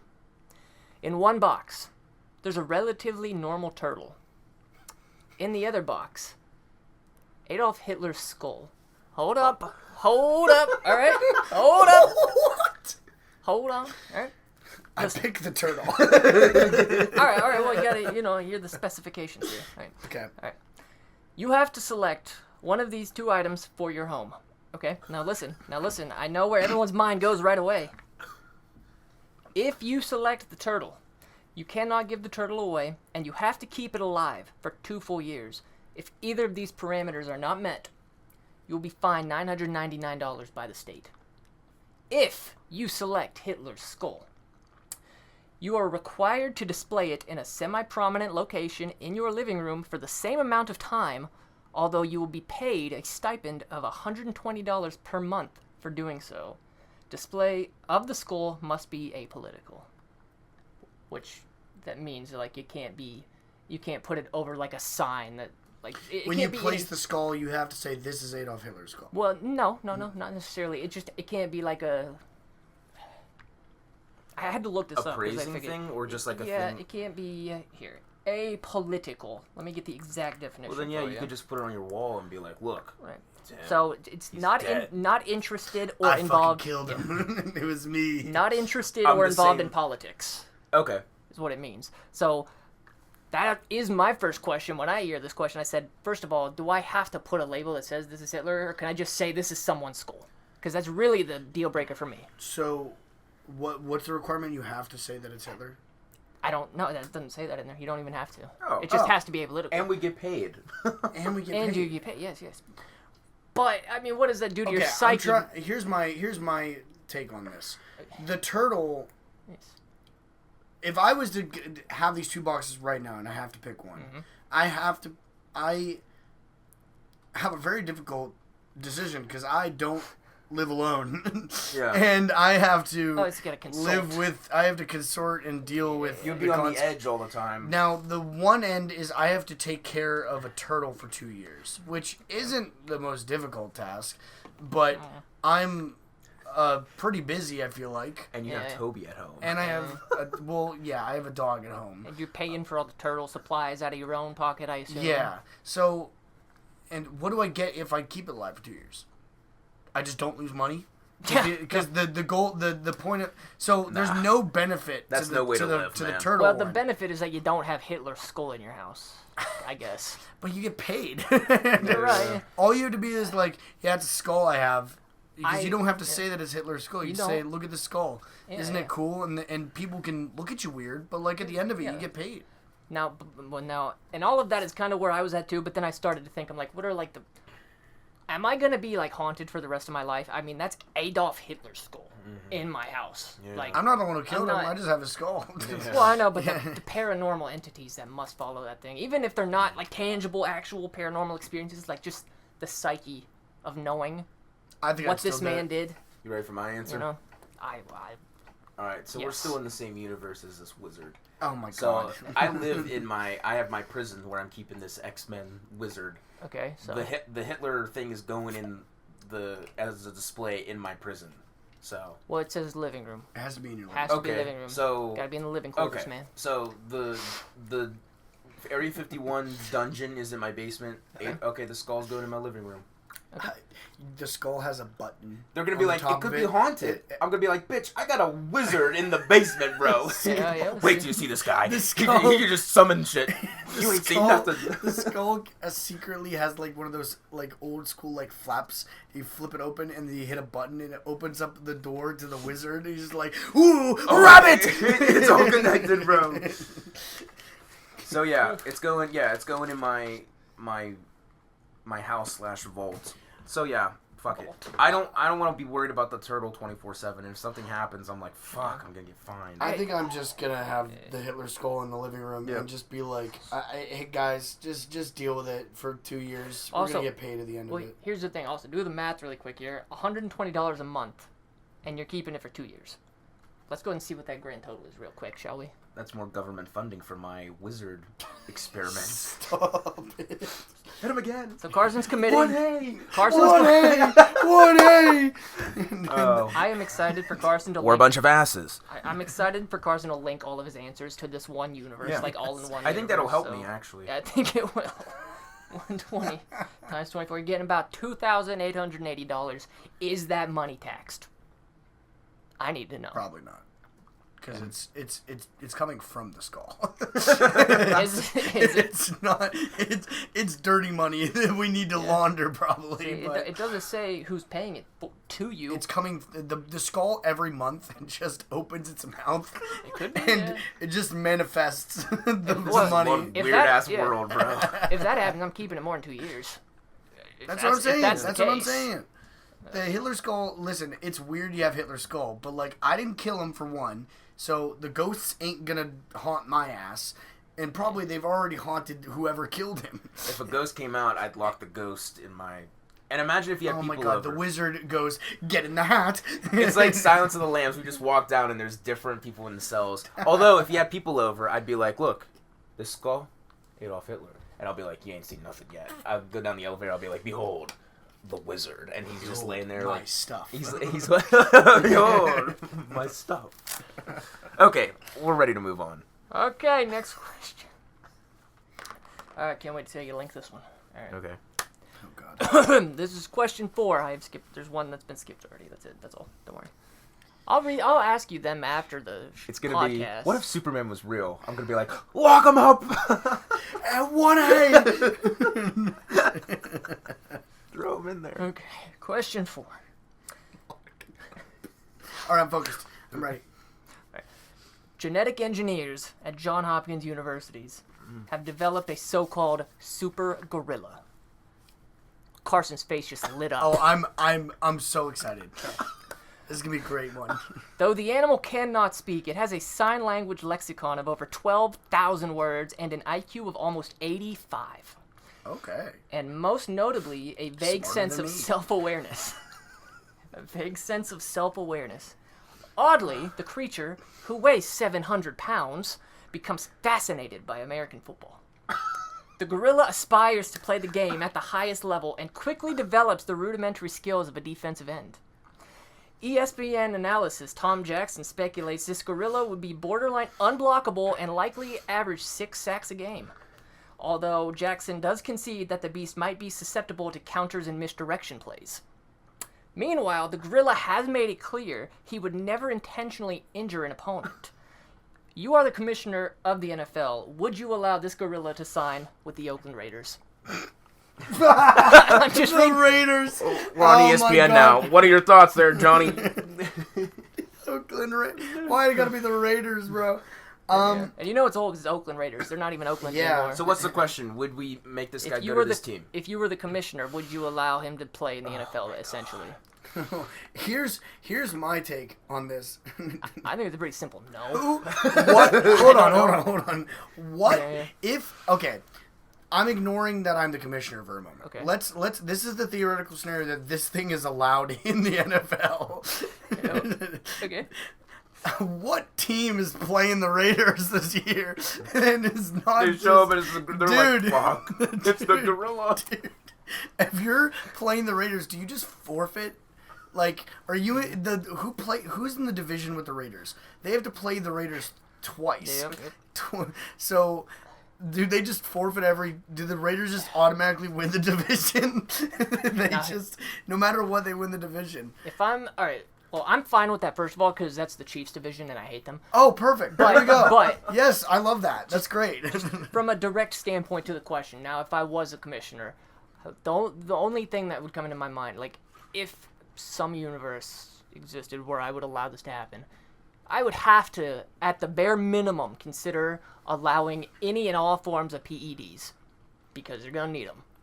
Oh, like steroids. Yeah, steroids, performance-enhancing drugs. So first of all, do I have to be? So I got to be okay with that. So I have a question. Morally, do we run it back to what like NFL used to be like, where like before there was really regulations in the first 10 years, where you could just have a gun on the field and you just shoot this fucking thing? Oh my god! Well, if you put that gorilla on the field, now he's getting about 15 roughing the passer penalties a game. Let's add a new offensive player for every team.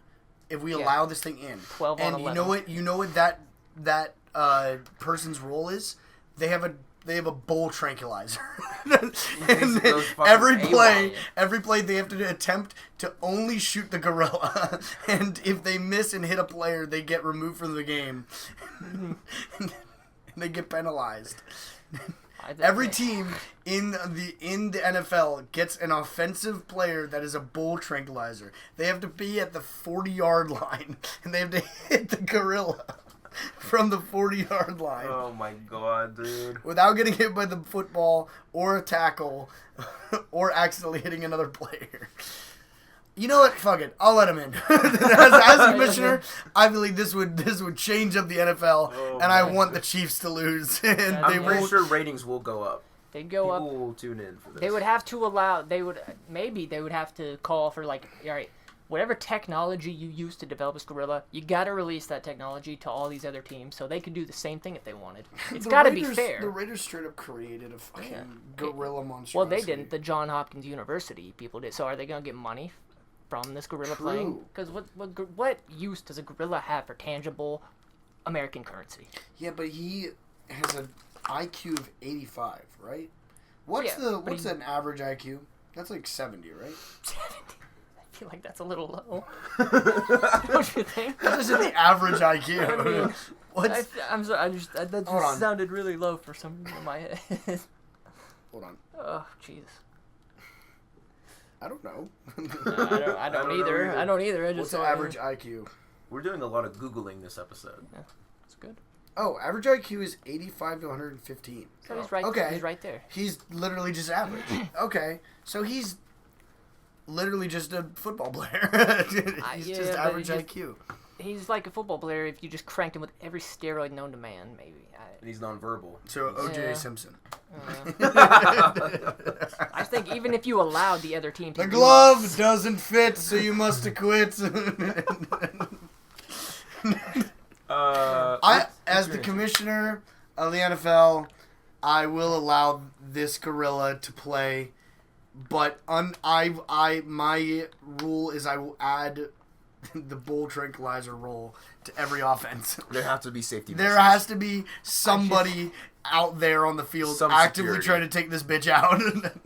And he's 700 pounds, right? Yep. A bull tranquilizer would put him out for like 3 plays. He's back after 3 plays, bro. I picture him getting so popular. He has merch and everything. And you go to a game, you just see players flopping in the air. And every time he takes one out, it's just an uproar. Yeah! There's like a hoodie you can buy, and it's him catching a bull tranquilizer shot. He goes, not today. The marketing would be insane. Yes. Oh, yeah. The Raiders would have a large following. A business aspect. I just think even if you allow performance-enhancing drugs, there's just no way to keep a level of equity. Yes, sir, bull tranquilizer guy. You want my answer? I'm kind of split. Okay. I do like the marketing aspect. Yes. Like, they can make millions. Oh yes. But then some part of me just doesn't trust them. It's gonna accidentally kill somebody at some point. And you don't Surely. know. I mean, he says he's not going to hurt anybody. Yeah. But we've all seen. It's just like AI. We've seen Planet of the Apes. So Terminator. Yeah. Transformers. Yes. Transformers: Age of Extinction. Transformers. What? There's a whole thing. AI. There's a whole Remember bit. Transformers: Age of Extinction when Galvatron goes rogue and infects all the other ones. Yeah, but that's just because they're all Transformers at the end of the day. They're not actually AI. It took an. That's why I made the joke, because we were talking about AI, right. and he said Transformers. They just took the brain. They just took the brain of Megatron. They were never AI. Okay, but he still infected robots that were lifeless, and he turned them all. They were already Transformers. But they were going to be just regular robots that were going to help every. Do you remember this movie? Rewatch the movie. They used Megatron's brain. Yeah. To make Galvatron and every other one. I didn't think they didn't use. They used his code for all of them because they were all secretly Decepticons the whole time. Remember in Hong Kong when they see him climbing up the building and Mark Wahlberg's like then he uses the seed. To turn them. He goes, "I thought you only had one infected." He's like, then he gained control of my other 50, and it was like, "Oh my god." Yes, that's a line for the movie. He gained control from the other ones. They were all infected. Remember, he put his hands on the thing and there was lightning, and he's like, "Now you're They didn't all have Megatron in them. I need you to rewatch that movie. I can recite that movie from beginning to end, man. Fuck you, you're wrong. Move it, ladies. God damn it! How the fuck do you say "move it out of the way" in Chinese? At the end of the day, great big glass box. Don't ever find it in here. At the end of the day, it's still a Michael Bay movie, and it does not make any sense. And then he starts breaking the fucking room. Okay, back to the gorilla. So you let the gorilla play, yes. I let the gorilla play. Part of me wants to put him in my vault. He'll forever be on a treadmill watching football. No, but he'll gain a following, man, and you try to steal him from the Raiders, they're gonna hunt you down. They're gonna steal your magician. I don't care. I will unleash my Hitler ghost. Hitler ghost, activate! Dude, I'm racking up my own Avengers in my dungeon, bro. Don't fuck with me. Alright, let's move on to the next question. Question 5! Sorry, Brandon. No, this is good. This is a good conversation. I didn't think I'd trigger a Transformers argument, though. But that's alright. He needs to rewatch a movie. I don't. I've seen it a million times. We'll dedicate the entire next episode to this. Or you think you were born? You were built. That's a completely different villain, bro. He had nothing to do with the... I'm just quoting the movie. Question 5! Okay. She works the stick shift real well. I am going to tackle this man if we don't move on. Okay. Whew. You meet your soulmate. Ooh. However, there's a catch. Uh-oh. Oh, she's got some superpowers. She's got a penis. No. Lock her up. Both terrifying things. I said she's got a penis. You said lock her up. Dude, that's crazy. I didn't think he was going to say that. It happened so fast. That's what she said. Anthony is officially our most unhinged guest, which is awesome. Yeah, you should have expected that, though. Oh, I did. I fully did. All right, here's the catch. Every 3 years, someone will break both of your soulmate's collarbones with the crescent wrench.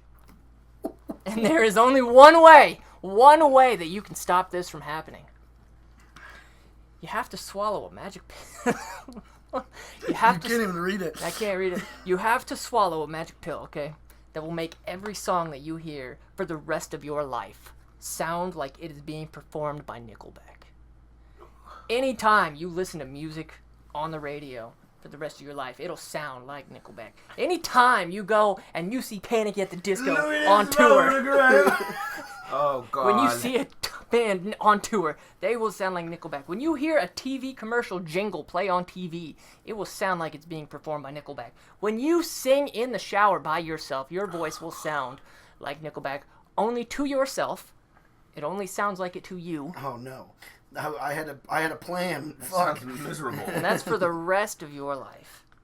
So, to have your soulmate's collarbone not get broken, you have to take this pill. would you swallow the pill is the question. Can What I if- not meet my soulmate? what if I just break up Can with the I not have soulmate? this scenario? If I end things with the soulmate. Well, so I think since it is your soulmate, you'll probably never meet another soulmate. Like, this is the one, man. The one. Here, let me give you my take. What's stopping me from finding out who's doing it and just taking that guy out? Who's breaking her I'll send collarbones? my gorilla and wizard after him. Absolutely. That's what I'm saying. Who's stopping me from finding... Actually, this is a dude doing it. I don't know. Doesn't clarify. He's the one getting locked up. Okay. And the pill's going to go in a safe vault. And it's going to go next to my skull. I'll be like, and this is a magic pill. This guy is unhinged. Yeah. In a different way. Yeah, I'm protecting my soulmate. I'm locking that dude up. That's actually a good point. 'Cause you could And if anyone else wants to do it, they'll join him. You can, first of all, either A, because I'm This assuming... is like the snail scenario, man. What? Oh, the snail that could kill you? I'll talk about that after this. I kind of felt that way with the turtle. That's what I felt with the turtle too, but I didn't want to say it. I just saw that a couple days. He'll talk about it. It's Okay, very well- interesting. So, It might be one of your questions. no, Probably maybe, is I one don't of the know. questions. So, I was gonna say in this dungeon lab basement of yours, which seems to house some pretty high tech The equipment, vault. you might have the ability to clone this pill, recreate this pill. You could use that pill as a weapon. Force feed that to your enemies. Tell the wizard if you don't tell me. If you don't You're start gonna pulling- hear if you don't Nickelback start- for the rest of your life. Look at his vote. Yeah. I it's my soulmate, right? It's the one. The one. Can I kill this person? That's what I'm saying. Like that. Can I? No, my soulmate. To spare her from the pain and agony, you mean, or just because you're crazy? To spare him from the pain no. of listening to Nickelback. I'm thinking. So every 2 years, her collarbones get broken by this person. 3 years. 3 years. Yes. Oh, every 3 years. 3 years, yes. So every 3 years, that's a humongous medical bill, and potentially she could potentially die Yeah. every 3 years. With the Crescent So, wrench specifically. I think. But you're the- making millions off of this skull, though. What? Are we living in the same universe? No, you have your own universe Okay. of fucked up shit. Every scenario is different for me. It You're a makes it different more timeline. difficult. The point of Different these aren't to timeline. be. Yours would yeah. be easy every time. Send the gorilla. That's yours every time. Me is not that simple. Okay.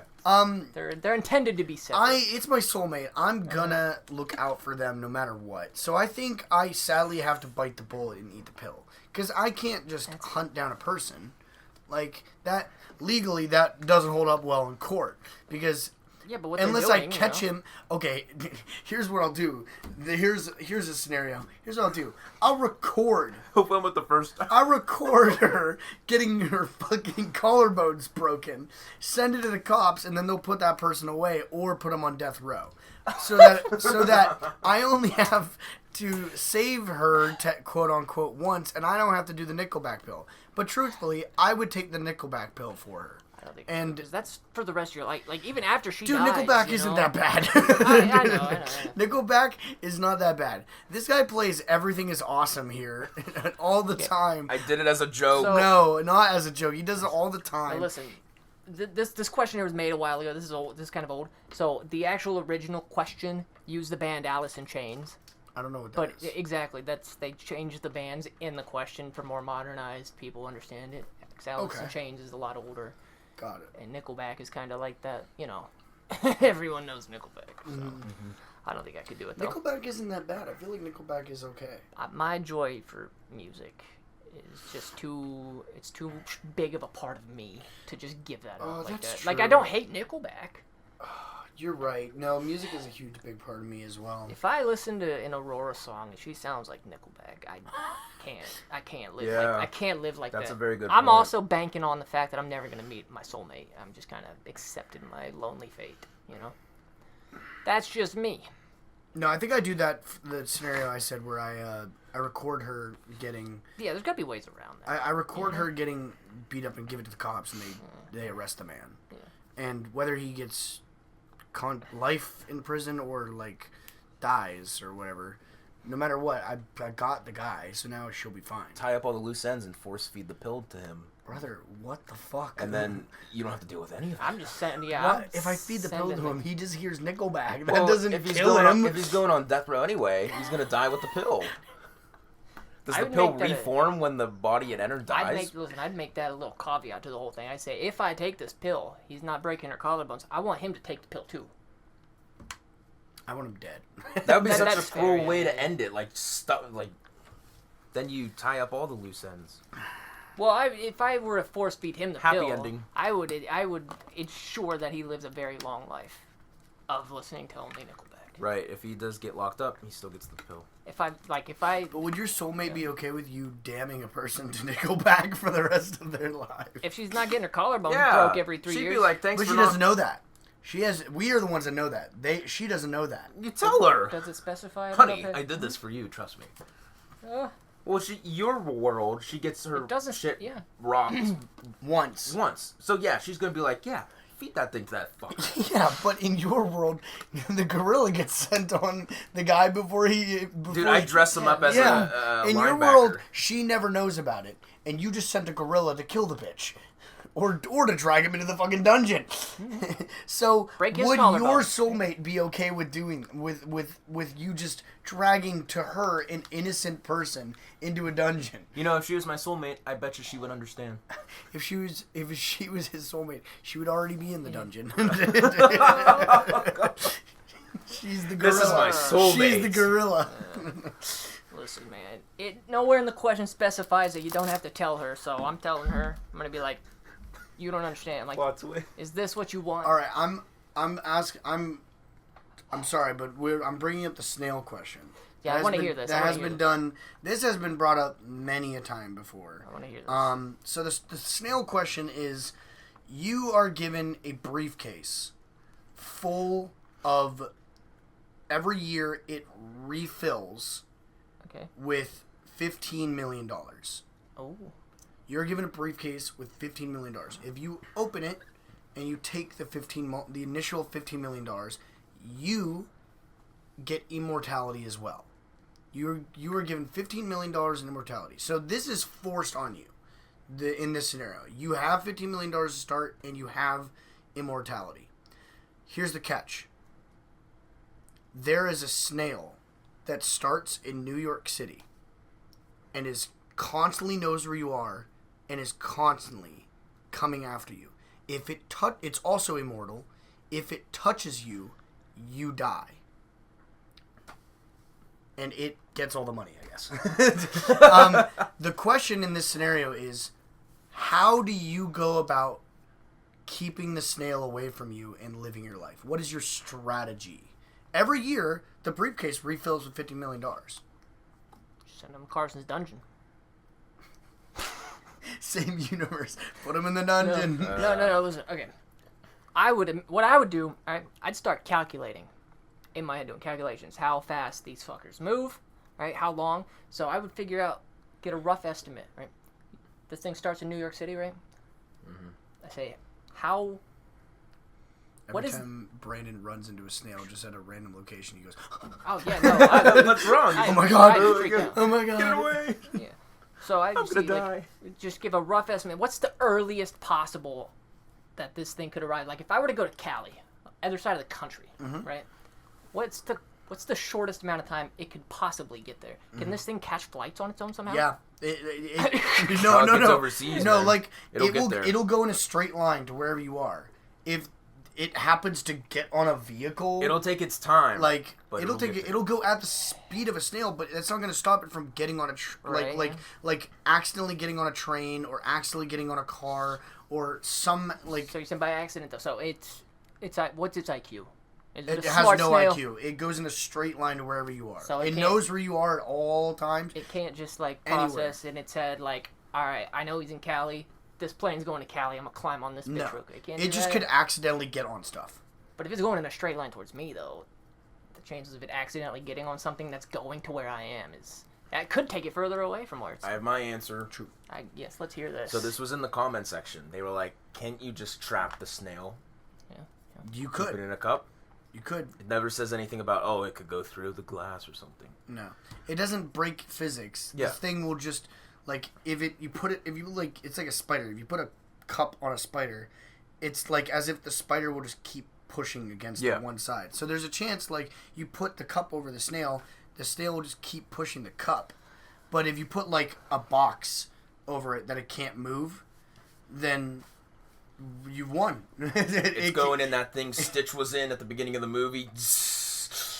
But it broke out of that. But Stitch broke out of that. Stitch? Stitch ain't no snail. Yeah. This snail's just going to go, lock him up. Yeah. And I still get my briefcase. Here's the scenario I think of when I think of this, like, question. I'm going to be a millionaire for the rest of my life. Yeah, absolutely.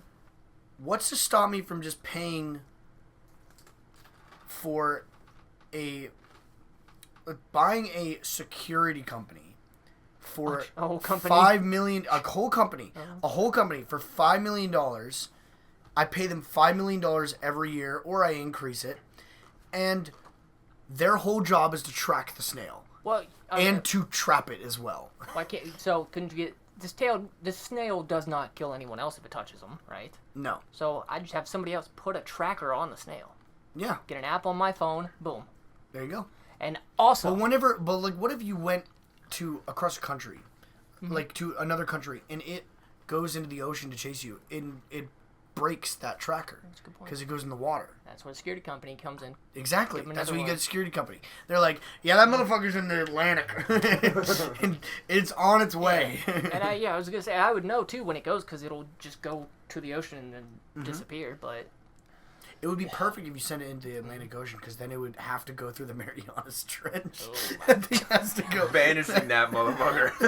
That thing has to go way down, That's and pretty then smart. That comes could back solve- yeah, up. that could- So, like, if you take that into account, you're like, okay, I'm gonna move to Germany, Yeah.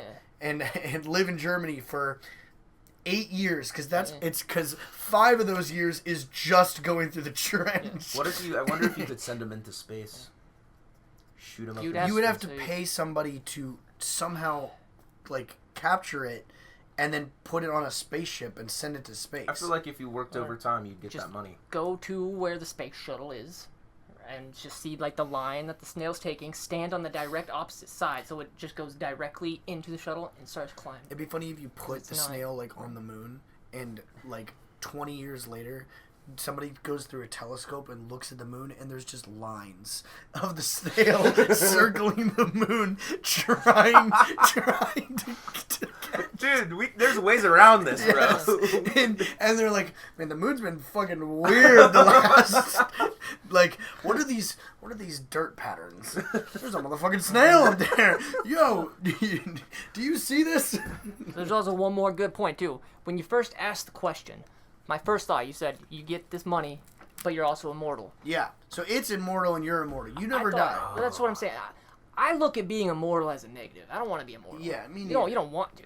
So it'd be nice. Whenever you don't want to be immortal anymore, just Exactly. let the snail touch you. At that point, whenever I'm like, all right, I've been alive 300 years. I've done really all because I got the money to do whatever I want. Yeah, You know, exactly. my times are now. Everybody I've ever known or loved is dead.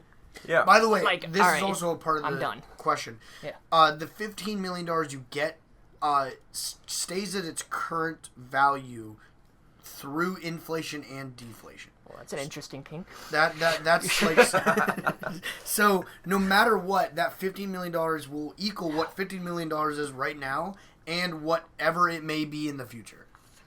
I would set a threshold. Whenever that value dips below a certain amount, I'd be like, all right, I'm done, and find that snail. I more or less, I think I would live.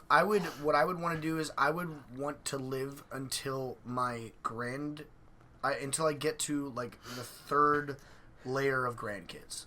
like and third generation. Like third generation. And so that's basically like 150 years, 200 years. After that, I'm like, all right, You take your ship to the moon. here's all the money. I'm going to the moon. You go to the snail. The snail's. You're like, hey man, just do it. The snail will be like, send me back. Send me back first. Because the snail kills me, and then it's like, shit. Yeah, fuck, I'm stuck here. Does the snail lose its immortality when it kills you? It's just doomed for immortality forever. I forget in the scenario. It might be that it also is like free. Like whenever it kills you, it starts aging properly again. So it's like free from its like. If it doesn't have a spacesuit, would it just die? No, instantly. You're also immortal. You could just go into space without a spacesuit. But if it. But then he said like if you let it touch you and you're both on the moon, you die because it touched you. But then it becomes mortal. So then it would die. It would just suffocate. Yeah, it would just suffocate. Okay, then he doesn't have to. Well, if he wants to live. The perfect scenario is you're both on the moon looking at the Earth and it's slowly crawling over to you and you go. You know what would be a plot twist if you're sitting on the moon waiting and then it just stops and turns and looks up the Earth with you and it's just like a quiet moment before you both go. And you just, it's been fun. It talks for the first time and goes, so I've got you. It's like a deep voice. Yes, it's like a deep like James Earl Jones is actually the voice of the snail. I never thought we'd make it here. I wouldn't even want to touch it then. I wouldn't want to touch it then. I'd want to start sharing stories. Yeah, I'd be like, do you remember when I trapped you in the square? Do you remember when I send you back and forth 20 years through the Marianas Trench? Good times. But he's like a dick, and he's like, do you just want to be friends instead? And he goes, no. And he touches you, and then it's over. Oh, now that's a good movie, man. That could be a good movie. That's our next movie, Brandon. Yeah, You're playing the guy that's immortal. Of course. I'm the snail. Anthony will voice this. We'll do motion cap, and then Anthony will just be nonstop, just doing the worm on the. No, because if you're gonna have the snail in this movie, you gotta cast Alan Tudyk as the snail. Yeah, because he does nothing but just like he is cast in movies and then doesn't do anything the whole movie, and then he has one line, and it's like. Like, wasn't he in Moana as the little chicken? Is his chicken, yeah. Or we could just do Chris Pratt. No. I hate that. Nah. But he's not doing an actual voice, it's just the Chris Pratt voice. Oh, God. Hey, how's it going? I would touch that thing so fast. You're Chris Pratt? Shut up! Not Chris Pratt! Kill me! Okay. Alright, next question. Okay. This one is one of my personal favorites. Perfect. Alright. Let me get my thoughts back onto this here. Okay.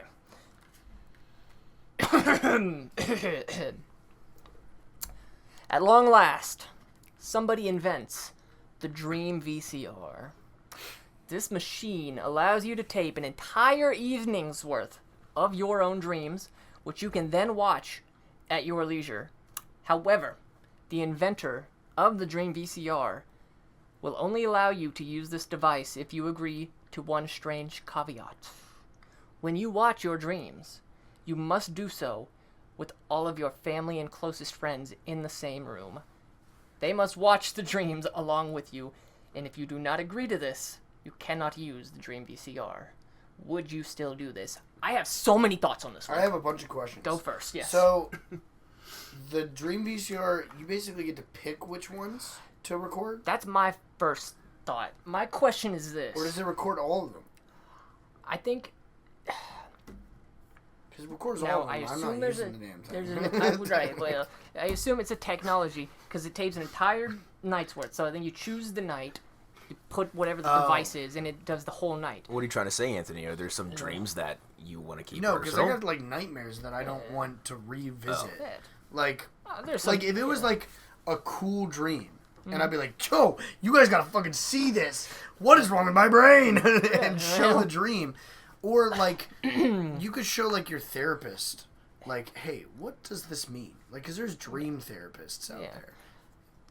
I already got my answer when you're ready. well, okay, well, let me... Let him... Yeah, I know. I just want to give you my questions, because these are all very... I thought so long about all this.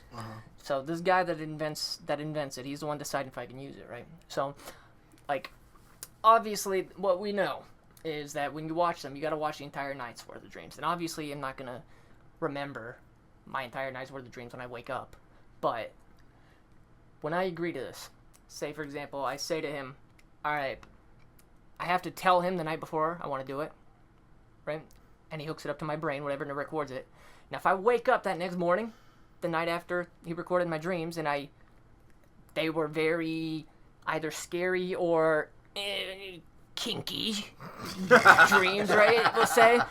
Like, if I wake up and those are the dreams I had, and I change my mind, I say, you know what? Those last night's dreams are not the ones I want to be watching. Since I didn't actually watch them, do I still get another opportunity to do it? Or since I've already had it hooked up and recorded, he says no, and I never get the chance again. Wait, do we only get 2 attempts? I don't know how many attempts you get, because he says... It just means you have to use it every time. If you don't agree to having your friends and family in the room with you to watch them, you cannot use the Dream VCR. And life goes on.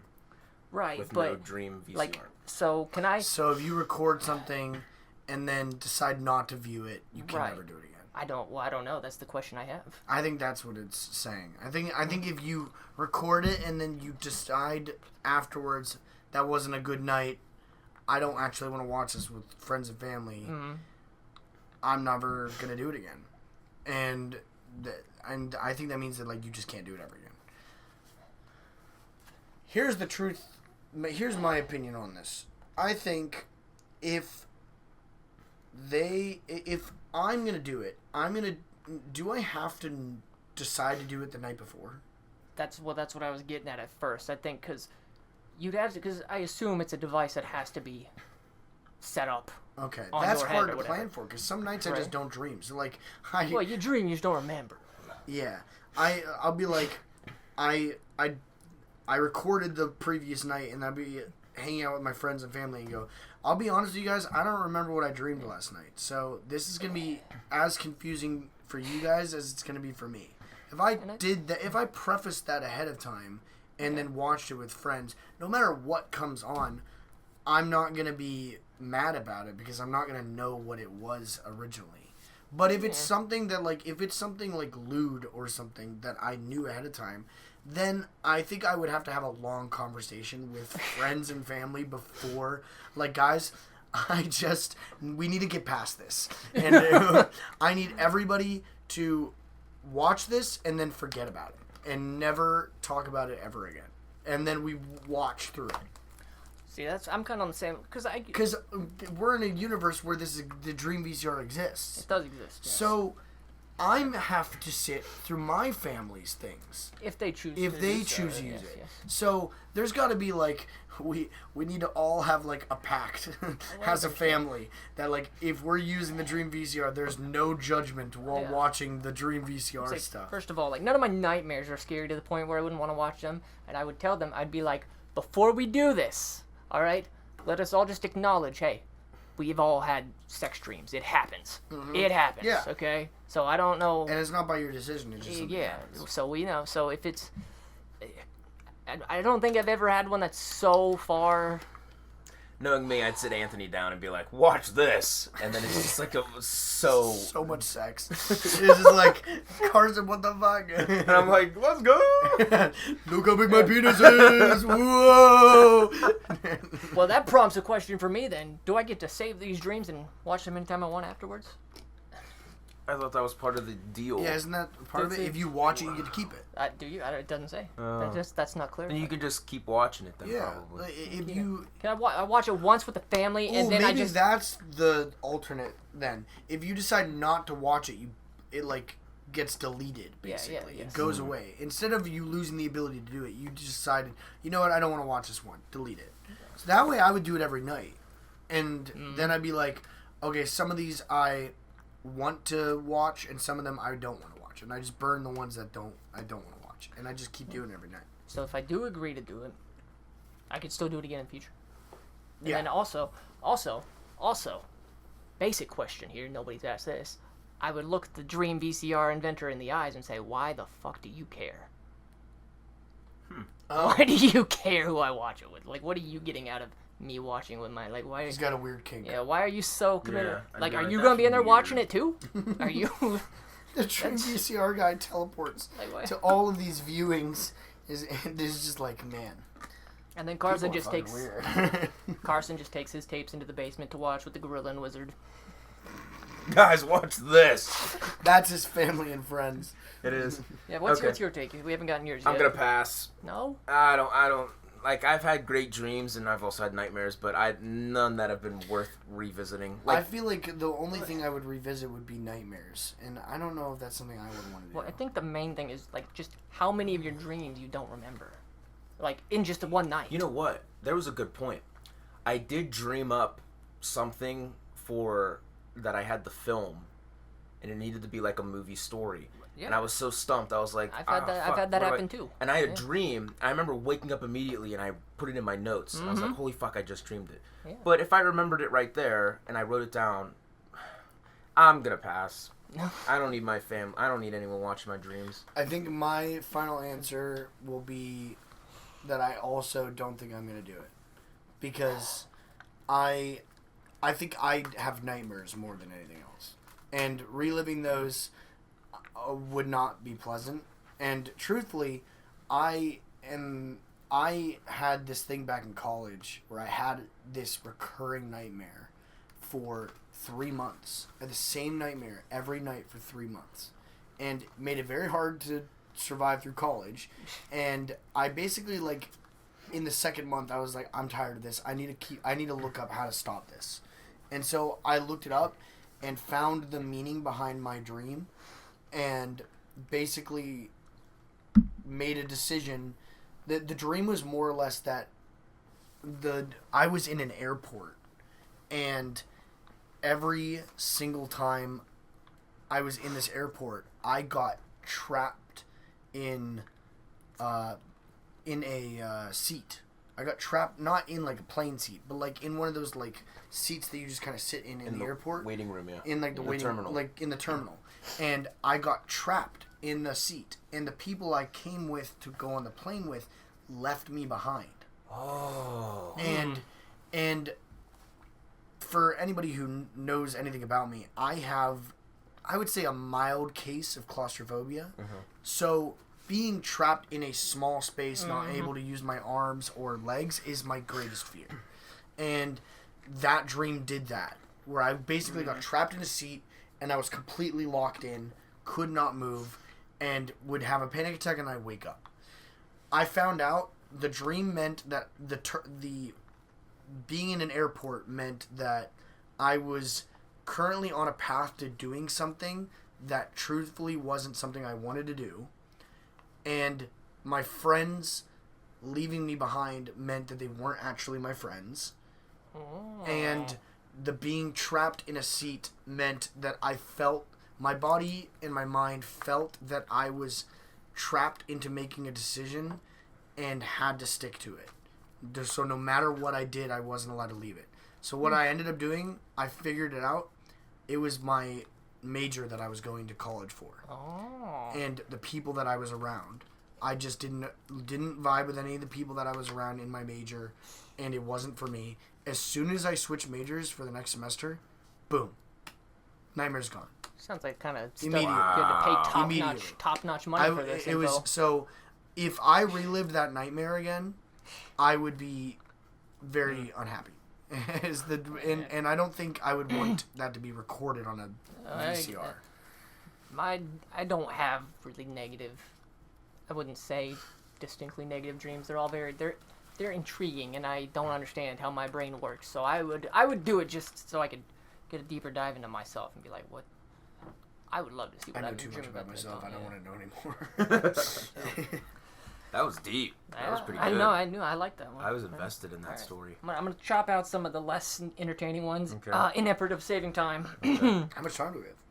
Well, it's... how much time do we have? Unlimited. Yeah. How many time? What are we at? We just crossed 2 hours. Okay. Our longest is 2:17, so we're still... That's our longest? 2:17. 2:17? 2 hours. We can go longer. Come on, guys. I was saying this is going to hit 3 hours, definitely, with Anthony. Well, I got some more here for you. So, there are a couple that are not as entertaining that I'll kind of leave. Okay. But this one, though, here we go. Question 7, right? Yeah. Mm-hmm. Yeah. Okay. I have to piss so bad, bro. So, say the question. I'll answer mine first. He'll go and take a break, and by the time he comes back, who knows? What if you say something hilarious and he misses it? I'll go back in the VOD, and I'll listen to it later. I'll be like, Anthony, you gotta go back at this time. I said something funny. You'll 3-hour mark. All right, I said a funny joke. some time to think about it on the toilet too, huh? Yeah. Okay, all right. Let us hear it. It's kind of a simple one. All right. Defying all expectation, a group of Scottish marine biologists capture a live Loch Ness monster, a real Loch Ness monster. In an almost unbelievable coincidence, a bear hunter shoots an actual Sasquatch in the thigh, thereby allowing zoologists to take the furry monster and the sea creature into captivity. These events happen on the same afternoon. That same evening, the president announces he may have thyroid cancer and will undergo a biopsy later that week. You are the front page editor of the New York Times. What do you play as the bigger news Dude, story? this cinematic universe is wild, bro. Literally everything exists. For anybody listening, as soon as Brandon said that a Loch Ness monster and the Sasquatch were real, Karsen got up from his chair, pointed at the sky, and said, "Lock him up!" Dude, I'm gonna have one hell of a prison, bro. All right, I'll be back with my answer. I need to think about it. What a crazy scenario! Holy Wait, shit. so I'm an editor. Okay, you're the front page editor of the New York Times, and you got to choose which to play as the biggest story. As the biggest story, and what are the two options? That the president has thyroid cancer. Potentially. And he's getting a biopsy that week. So it's because he announces it that day. Mm-hmm. And then also that same day, though, they capture a Loch Ness monster and a Sasquatch. And it's public? Yes, it's public. What if I locked those creatures up before it became public? So let's go back into your dark universe here. Mine's all in one universe. Because yours is already filled with secrets. You got the secret wizard. You got the secret gorilla. Are you letting the public in on any of these? See, no. You got to be special to be in. I'm also, the way I see myself Just saying like it's a privilege. Yeah, it's a privilege to tour my mansion, living room / prison. I see it as like I'm a very insecure, mad at the world military general who's afraid of these things and don't want them to attack the world. Because these are all very taboo things. Yes. Yeah, So I would add that to my collection. No one would know about the Sasquatch and the Loch Ness monster, and then the president can have his day of fame. So I get that concept. Mm-hmm. I get your thinking. Now my question is, like, you got this pile of situations just building up in this little dungeon you have. My first question, obviously, have we implemented the snail thing into your universe, or is that just separate? Yeah, remember I captured the snail. So the snail's in there too. So you're going to be spending a significant chunk of that money. And this is good. We're answering a different question. I'm getting money from the skull and the briefcase snail. Well, the skull is not anything compared to the snail thing. But you're going to be using a significant amount of that money to perform upgrades and expansions to your dungeon. You came back at a great time. Anthony's back. Anthony, I decided to lock up the Loch Ness monster. Of course you fucking did. Sasquatch. Of course you did. Yes. Because here's the thing. Do you think if this happened in real life, would they try to cover up and bury the Sasquatch and the Loch Ness monster thing? I do, but maybe it's already happened in the real world and it's in Area 51 or something. There was also a situation when Joe Biden was president where they thought he might have. I think he did end. It doesn't. So what was the question again of this? So they discover a real Loch Ness monster and a real Sasquatch. As a journalist? On the front page. They discover those creatures on the same day, but also that day the president announces he might have thyroid cancer. Here's my decision. Yes. I would post, as a journalist, the Loch Ness monster and the Sasquatch, because those are, to us as we know right now, paranormal entities, and those being real would be ludicrous news. The reason I don't do the president is because we went through most of our years back whenever who was it that had polio? Our president had polio, and we didn't even know he had polio until he wasn't president anymore. They might keep that a secret. So the point is, we don't truthfully need to know every medical issue that the president has. Tell, because it says he's getting the biopsy. You could publish the story after he gets the biopsy, whatever the results may be. So like, I could publish it 2 days later. Like, so I'd put breaking news: Loch Ness Monster's real. Holy shit! By the way, it's dead. it's in a land. The Sasquatch is alive though, because they shot him in the thigh. He's fine. Yeah. Okay. Why would you lock up the Loch Ness Monster? Well, I was going to say, so dead. that's a pretty simple, straightforward answer. Let's go back to your thing here. It died in all scenarios, the Loch Ness Monster. Yeah. No, I'd send it to my... No, they capture a live Loch Ness Monster. Oh. Ooh. Yes. Yep, all locked up. Why would you lock it up? So... Because here's the thing, I told this when you were... It deserves to live. I see myself... I'm an environmentalist. Let it live. I see myself as you were fun with the gorilla, though. Like I said, my scenarios don't exist in the same universe. Yeah, different timelines with Anthony. Are all in the same. So I see myself as like, my characteristic is I'm the insecure, very worried Sergeant General who doesn't want the world to. I'm protecting my planet, my country. You're the one keeping all these secrets. I believe that I don't think these things should be out, and they should be kept. 1A. They should. What's the he's referencing Superman. Okay. Because Lex Luthor's kind of like me. He's very scared of Superman, and he's like, they're like, why do you hate Lock him so him up. much? Yeah, exactly. So, yeah. Bury that shit, which I think they're kind of doing in the real world, and then the president can have his front page. So hold on, I want to hear about this conspiracy theory. What about the real world? I said maybe. What if someone did find the Sasquatch and Loch Ness Monster, and maybe they're in Area 51? And would they tell us? Who knows? Yeah, Jesus I feel Christ. like if this happened, it wouldn't make headlines. They would the military and people, the government would roll up and be like, "You didn't see this," and then they'll pull out the Men in Black pens. Oh yeah. And then they'll probably do something with the creatures. Those definitely exist. That's my headcanon. Oh. The Men in Black pens, 100% exist. You know, I believe. I hit a nerve. I believe. You know there's fish in the ocean that shoot out patterns to attract prey. Yeah. I have a headcanon that some scientist at some point has taken one of those fish and has somehow reverse engineered its chemical that makes it attract fish and used it for people. So whenever they interact, whenever we have something that somebody wasn't supposed to see, they just have a little clicker and they just go and then they forget everything. Wow. I think because there's enough science out there that it exists. Same thing with The Last of Us show. Where, the zombies are definitely doable with the fungus. Fungi, yeah. Oh yeah. That fungi shit scares me. Yeah, that fungi shit. That stuff scares me, man. You know about that?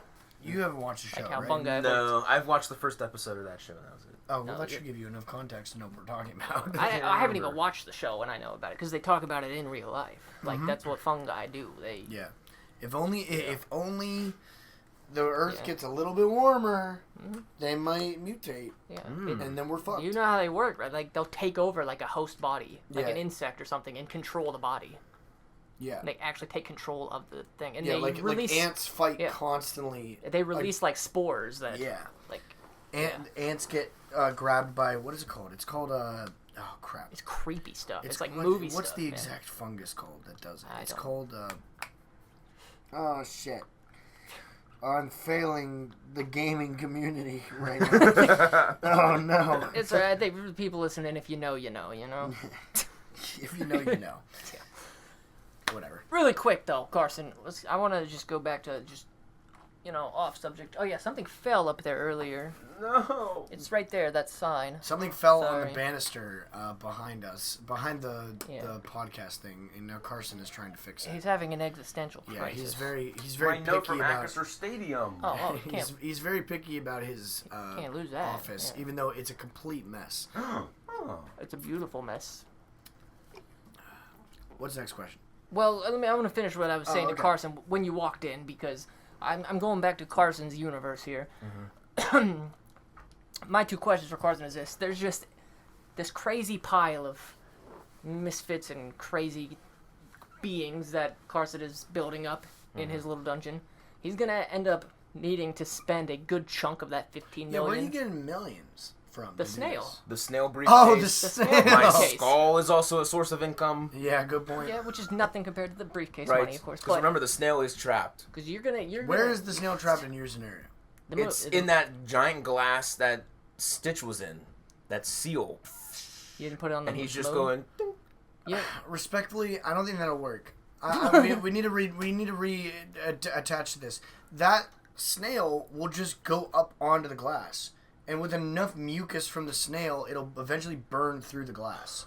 You can find some kind of impenetrable case and just put it right next to Or your... he just does a 6 thick... Put it right I press on a button. 6-inch thick layer of glass. I press a button, it shoots air until it falls down on the ground again.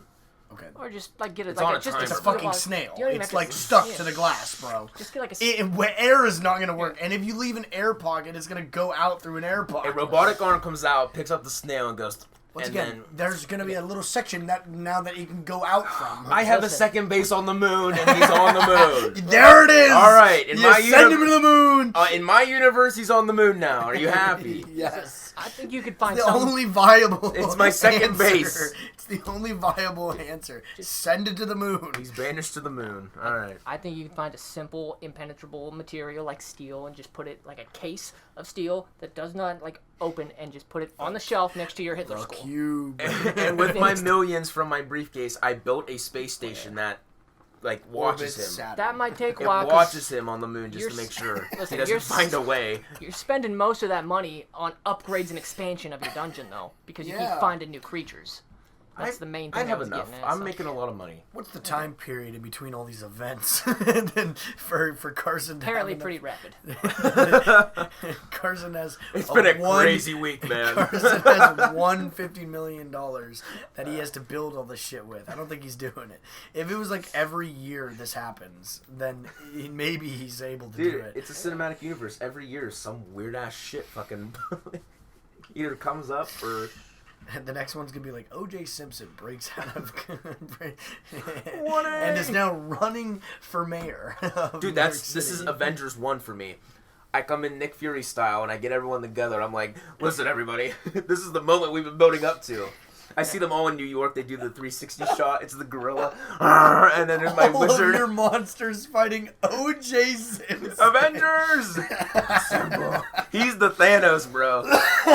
He's everything my universe has been building up to. The gorilla's been trained to tackle him this whole time. Dude, it all comes to, he's throwing rabbits at him, the gorilla. I'm like, gorilla, linebacker. Did you name the gorilla? Hulk. It's got an IQ of 85. It needs a name. Oh. Goba. Goba. No, that's messing up. If anything, the gorilla's the one I'm getting along with. Yeah. I'd say. He Well, he's earns not his gonna- way out. of He's it. not going to be happy about you He keeping might him. get set loose. He just wants to play football. That's all he Yes, wants that's to all do. he wants to Dude, do. I give him a flat screen TV in his prison cell, and he would just watch. You torture wants him to- by making him No, watch he wants to football? play. I'd Yeah. buy him like a VR set. He wants to We'll design a VR set big enough. Oh my god. Oh my Okay. goodness. Are we going next? Yeah. Yeah. Okay. Alright, we're going to jump down now to this is question 12. Okay. Whew! Alright. Gotta regather myself after every... This is a great episode, man. Absolutely. This is gonna be the I one. told you this is gonna be worth it. This. Alright. Question 12. Carson's gonna love this one. You meet Why not me? No, you'll see. Okay, listen. You meet a wizard in downtown Chicago, Oh, not another one. so we know where he's going. Hold on. Before we say anything else, I'm already thinking, this is not a magician. This is just a straight up wizard. This is a wizard. At this This is point. not a magician. So I don't know how they define wizard, but it's not the same as this first guy. Fireball! Yeah, that magician's got nothing on this guy. Okay, wizard. Alright, let's find out more about this wizard, Yes. shall we? Okay. This wizard that you meet in downtown Chicago for some reason. He tells you, It's always Chi-Town, bro. Shut up. he Let him speak. tells Sorry. you, It would be Chicago, wouldn't it? Anyways, this wizard tells you that he can make you more attractive if you pay him money. So, when you ask how this process works, the wizard points to a random person on the street, okay? You look at this random person. The wizard says, I will now make that person $1 more attractive. He waves his magic wand, so he does have a wand.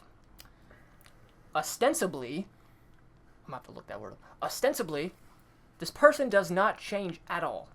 As far as you can tell, nothing is different.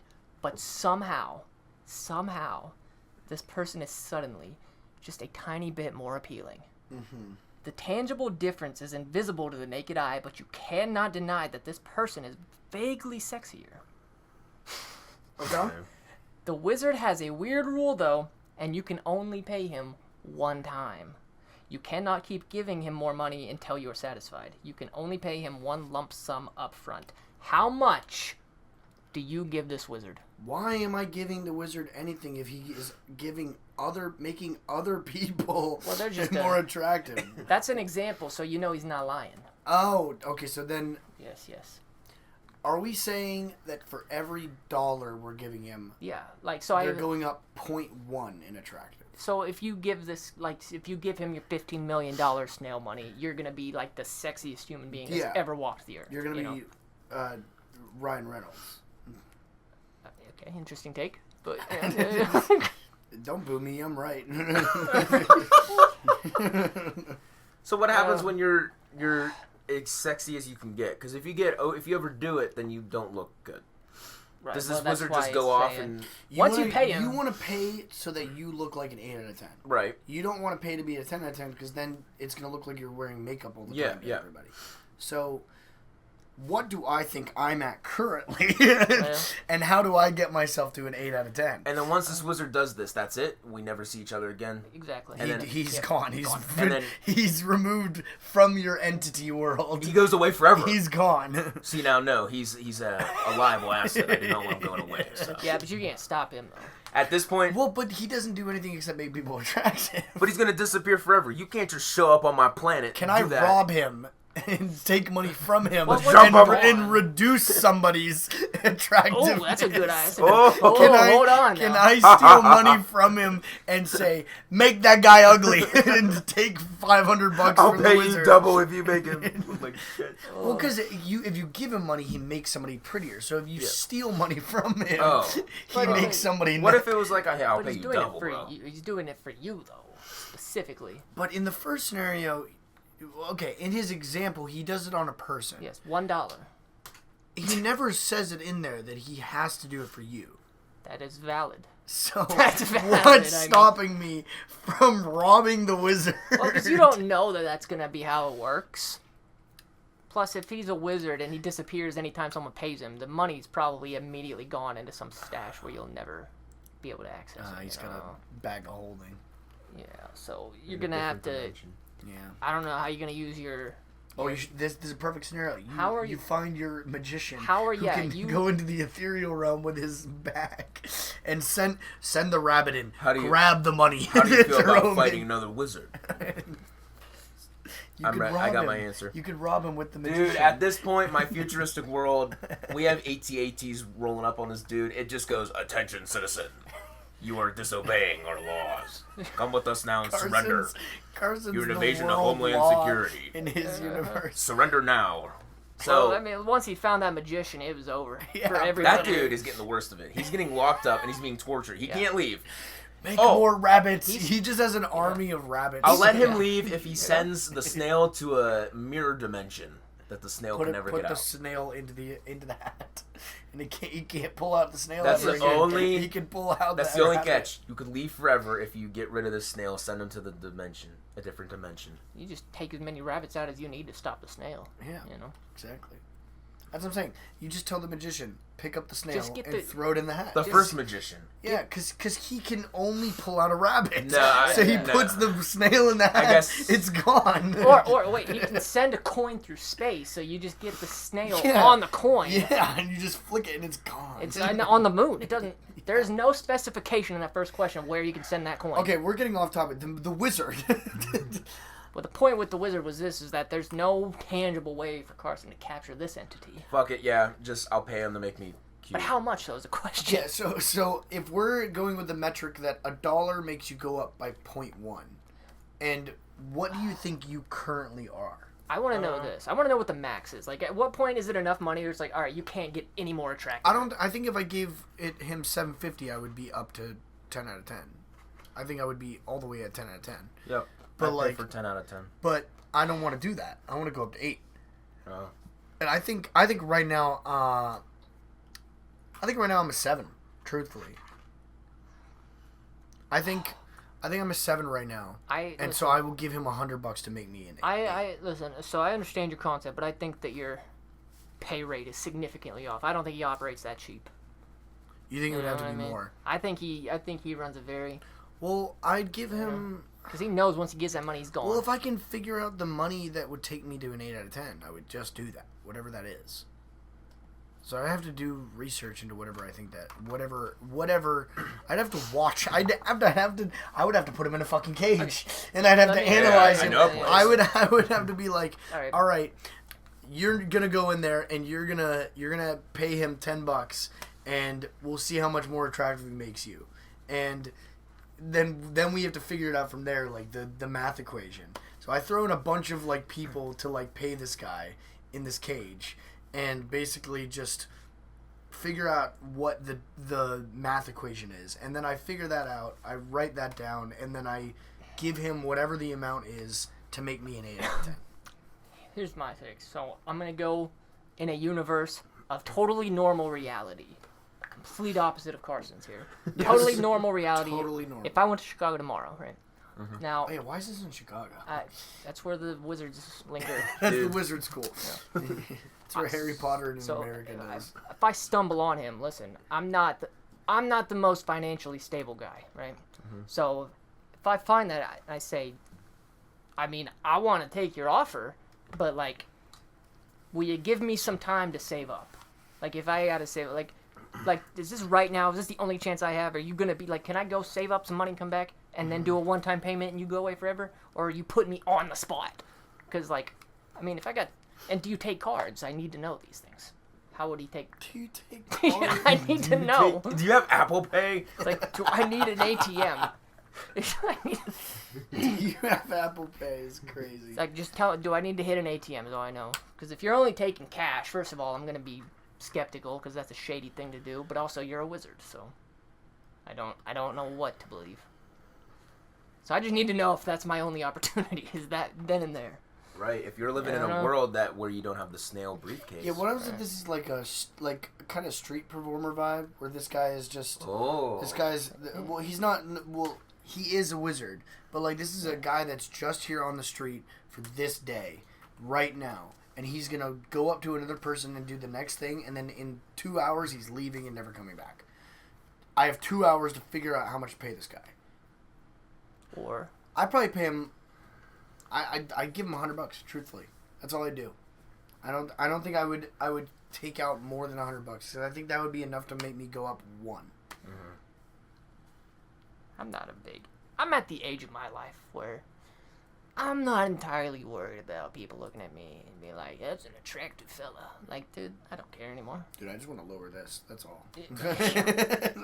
He pointed hey, to buddy, his belly $70. Record, yeah. Just get rid of this. I'm good. And you can go. Yeah. No, that's a good point, actually. Can I ask for specifics? Like, if I give him $100, he just gets rid of the gut. I'm fine. I'm good. Here. I'm golden. I'm fine. I don't need anything else, man. It's like, that'll take me from a 7 to an 8. Yeah. Could I pay him to fix my eyes and it'd be cheaper than like LASIK surgery? Why do you need your eyes fixed? So if it's cheaper than LASIK. Get rid of the glasses. So I don't have to wear glasses. Well, he looks good with glasses. These glasses are broken, man. I got duct tape. Duct tape holding on right now. Okay, that's an interesting one. Not my favorite of the bunch. Yeah, because you didn't get to keep the wizard. I know. True. That's the only reason you He's don't. exempt.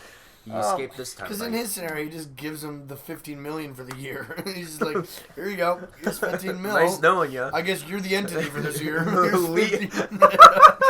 the weird thing that happened this year, and you get to go, unlike the others. It's gonna be like Sunnyside Daycare. He's gonna go to a different dimension. She don't want you no more. He's gonna be like, I escaped from that world. I got out once, and they're like, you got lucky once. And then he comes back, and then he doesn't get out the second time. Okay. Let's go. Keep going. Yeah, Go I to didn't question. like that one either. That was Okay. We're gonna go to question 14 here. I love this too because every time I'm looking at these questions, reading it, I'm now thinking of it in the context of Carson's world, and I'm like, oh my god, this works perfectly, and I cannot wait to hear it. This one's like every plane becomes sentient. What? Hold on, that's a good one. Hold on. Okay. Just another Tuesday in my world. I want to be clear real quick. When you started this, Brandon, you said these are questions I need somebody to answer if I'm going to fall in love with them. Well, because like I'm getting a very good idea of how your minds work, right? Yeah. That's the point. That's the point. You know. He wants to make an MCU out of these characters. I just want Yeah, we're learning a lot funny about you, shit Carson. to happen to We're these learning a lot. characters. Dude, I think I want to develop like a Twilight Zone show where it's like each episode is some of this weird shit and they do come together. It's called Gravity Falls. Okay. Question Next 14. You guys are gonna like this one. Okay. For reasons that cannot be explained, cats can suddenly read at a 12th grade level. They cannot talk, they cannot write, but they can read silently and comprehend the text. Many cats love this new skill because they now have something to do all day while they lay around the house. However, a few cats become depressed because reading them forces them to realize the limitations of their existence. Not to mention the frustration of being unable to express themselves. This being the case, do you think that the average cat, would enjoy Garfield, or would he find the cartoon to be an insulting caricature? Woof, that's my reaction. Woof, oh gosh. Well, I hate cats, so I don't think I'm the greatest to answer this. I know Carson loves Garfield. Yeah, but I don't really like cats. Well, I think, because what makes cats different from humans, they're all going to have different feelings. I feel There's no way they're all going to feel the same way. I feel like they would probably see Garfield as, kind of like how we treat, like, any time Jim Carrey is in a role. Where we're Okay, wait, what? So Elaborate, please. I think I might know where he's going with this. Jim Carrey does movies that are most of the time comedy. Yes. And most of the time in those comedy movies, he's just a dude, and then something bizarre happens to him. Yeah. So like, what's it called, Liar Liar? Yeah. Where he's just a normal lawyer. Yep. Yeah, he lies a little bit, and then he gets a curse put on him, and he can't do anything but tell the truth. Mm-hmm. And then he kind of crashes out the whole movie because he can't do anything but tell the truth. Jim Carrey also in The Truman Show. By the end of the movie, he is tweaking. So I feel like the cats would see Garfield as a relatable character and be like, yo, I also don't like the Mondays. and you know what? I could go for some lasagna. It's the equivalent of, like, Jim Carrey to me. Like, Jim Carrey, I feel like if I was being Truman Showed, I would also crash the fuck out. Yeah. And I think that Garfield wouldn't be treated as, like, offensive thing. I think it would be like, you know, I also can get behind the being lazy and eating pizza kind of vibe. So I think it's gonna be like a cat by cat basis. They all have different personalities. Some will see it and find it hilarious. They'll be like, "Wow, they so really." Orange cats will probably love it. Oh it's yeah, an orange cat. They're gonna be like, "Wow, you nailed it." This is like being represented. But then you might get like, I don't know, like one of them fancy, like a Siamese, you know, it's gonna read it. The Siamese cats won't give a fuck, bro. No. The Siamese cats will be like, I fucking hate Garfield. No, yeah, so much. They would like look at us because cats already look at us in like just unbelievable levels of judgment. Yeah. But now they'd like read Garfield, and the Siamese cats would like just look at us and be like, "This is what you really fucking think of us." Really? If they don't like it, they'll just read something else. Right. Yeah. And then Don't fucking read Garfield. Whoa. all right. So now. Do you want to know where I stand on this? Yeah. So what do you do with the cats when they're in your dungeon? I would just Just assume they're in there. super cats. Here's the thing. This is all cats. $15 million. He's not capturing all these cats. Yeah, So no, you I'd only let need them one. go. I let them be in the Yeah. world. He gets one of every species of cats. I would just That's educate true. them and tell them to calm down, and I would show them. I would educate them the good in Garfield. Karsen spends $15 million for a year to make cats. Dude, at this like point, Garfield. At this point, we're on like year 10 of me getting what $25 million from this briefcase. What else am I gonna do with the money? I literally have everything now. Listen. Dude, that's great. I love that. And I'm also eternal, right? He becomes Yeah. Because of the the snail. PR manager for Garfield I think for a year. I think a cat that knows how to read and is reading Garfield will You get know- along great with a gorilla with an IQ of Respectfully, 85. You know what I think would offend cats if they could read? What's that? The musical Cats. Oh, Yeah. Well, I don't think they would be I'd offended with show them the Garfield movie. at all. I'd show them the movie Yeah. and be like, "This is what you need to be." offended I in." don't think they would be offended with Garfield at all. I do, however, think that if they were shown Cats the musical either on Broadway or as a movie, they would be appalled and furious. I just have to look at my cats and be like, I had nothing to do with that. Like, okay, I hate it just as much I'm not as the you. human that did this. Like, there are some nasty people in this world, okay? I would flip off every cat, and they would know what that means now. I almost made Karsen choke Yeah, on he's his taking a drink. on his pure leaf. As soon as, yeah. Dude, no way. They're gonna know what this means. They know what this means now. I would I'm just listen. flipping off the alleyway behind P.F. Chang's with 20 feral cats. Like, fuck you! That's right, you're eating from the trash! Well, listen, they developed this. They're gonna start conjuring up, forming gangs. They're gonna gang up. They're gonna become. Oh shit, I pissed off the P.F. Chang cat gang. They're gonna go. They're gonna be able to coordinate no, see, attacks. remember, You know? he said in the scenario they can't communicate back. So they would just Well, all hold be on. pissed and They just be- chasing No, me. they just can't express themselves because they can't. Yeah, They can't they speak can't or go- write. they can't go and flip me off back. But they can get pissed about it. Yeah. I kind of Okay. want to put myself really quick in Karsen's universe for once because, like, You have $15 million. no, just the The dungeon. snail Watch. is in You might not make Chicago. it back out. The You might get- dungeon. Well, because here's what I do, You can't leave. and this is like Here's the thing. You can't Yeah. leave. Well, see, no, we're going. This is now. I feel I don't need to say this. This is hypothetical. I think that is pretty obvious. But like, just out of sheer curiosity, though, I would want to have like a cat, and just start having him read all kinds of different books just to get different reactions. What happens? And I hate that my mind went here first. All right, what happens if you get a cat down there? He reads Garfield, whatever, all these books. All right, I'm gonna give that cat 50 Shades of Grey. How I do you knew think? you were going You there. knew I was gonna say I yeah. knew you were What gonna is he say gonna? that. All right, what is his immediate reaction? Bro, You he's know? like, this is human smut. You know what's worse than showing him 50 Shades of Grey? Let him read any Zootopia fanfiction. That would be his version of 50 Shades of Grey. That would make him think otherwise about life. You go, hey, we're going to watch Zootopia. Then I need you to read this. He's like, oh, I love the characters of Zootopia. They did a really good job portraying us. Jesus Christ! The cats can't have sex with dogs? What? You know what he's talking about? Yeah. I know. We introduce them to the lore of furry gatherings. You Yeah, know, basically. You know, that's. You just introduced them to furry stuff. Yeah, I don't think they'd like that. Maybe they'll like it. Nah. Maybe some. You said they leave at a 12-year-old grade level, They read. Yeah, they read. so they have a mind of a 12-year-old. 12th grade. 12th grade. 12th grade. Yes. So Yes, fuck it. They might like it. they might. Like I said, it'll be cat to cat based. Some will like it, some won't. And you know what? I think we'd have to start worrying about like cat wars with each other because they're gonna know. Cat wars. Because cats are not gonna get along when they find out what the other cats are into reading. You know. Yeah. So, as if cats already don't fight for dumb enough reasons. Shall we move on? Yes. How many more do we have? We're almost there.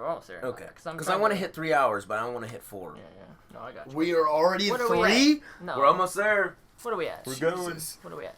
2 hours and 38 minutes. Shit. Okay, all right. We're almost done. All right. It's almost 1 o'clock in the morning. No, shut up. It's 12:20. All right. It's not that close to 1 a.m. There you go. I think this one will be a little simpler. All right. Someone builds an optical portal. This is question 16, by the way. What the hell for is the record. optical portal? Just a portal. Okay. So, it elaborates. All right. Someone builds an optical portal that allows you to see a vision of your own life in the future. It is essentially a crystal ball that shows you a randomly selected image of what your life will look like in 20 years. You can only look into this portal for 30 seconds. I knew right? it. So, hold on. It goes deeper. Right?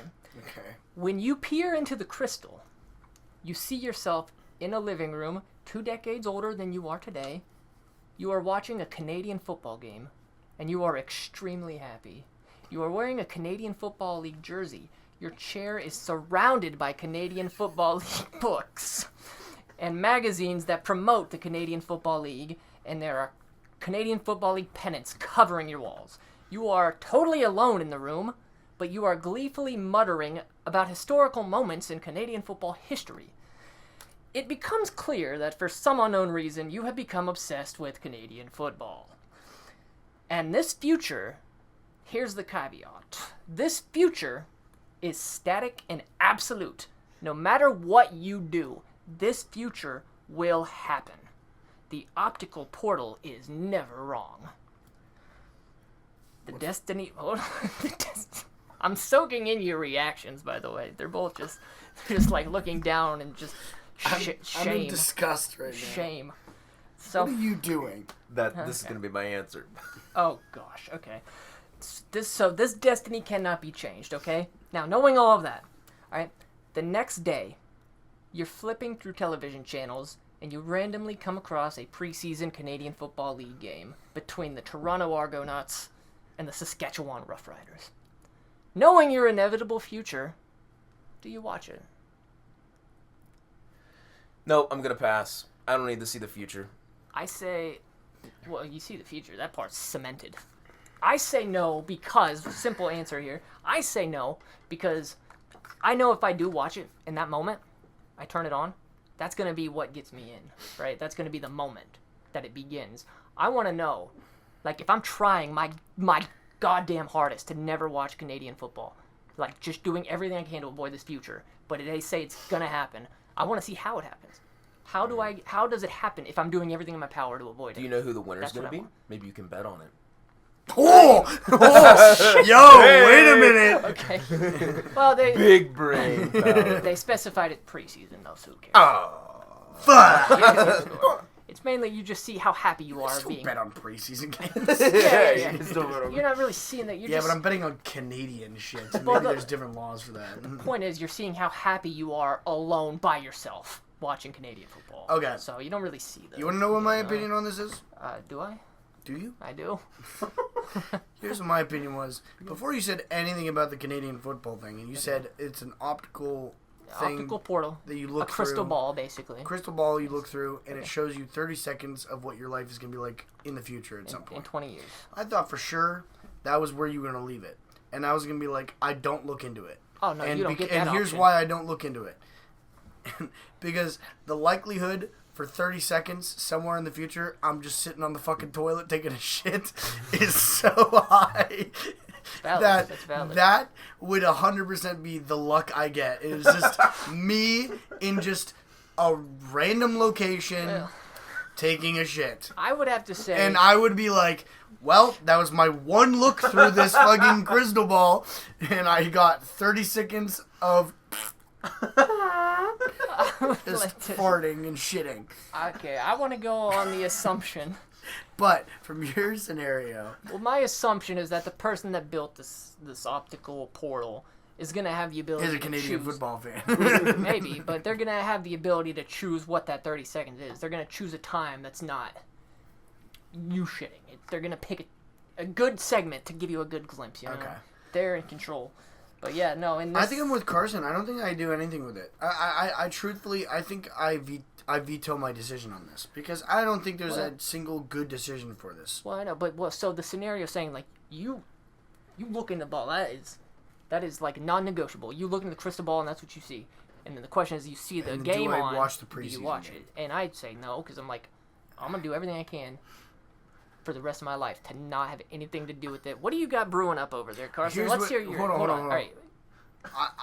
I say that I'll watch it. Okay. I'll watch a preseason game because of the gambling aspect of this. Oh, God. Here's why. Because if I remember whatever the actual game was from the future thing, and I watched the preseason game, and then I watched that year, the 2 years leading up to this thing. 20. It's 19 years. 20 years.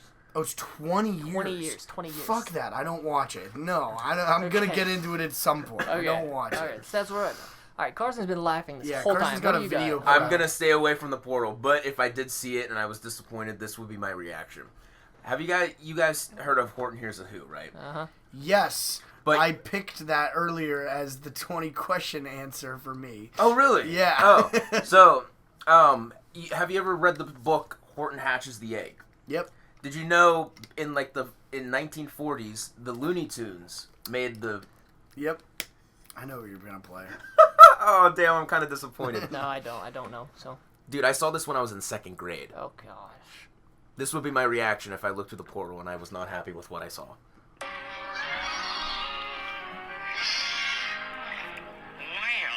now I've seen everything. I hope we don't get copyrighted for that. Oh.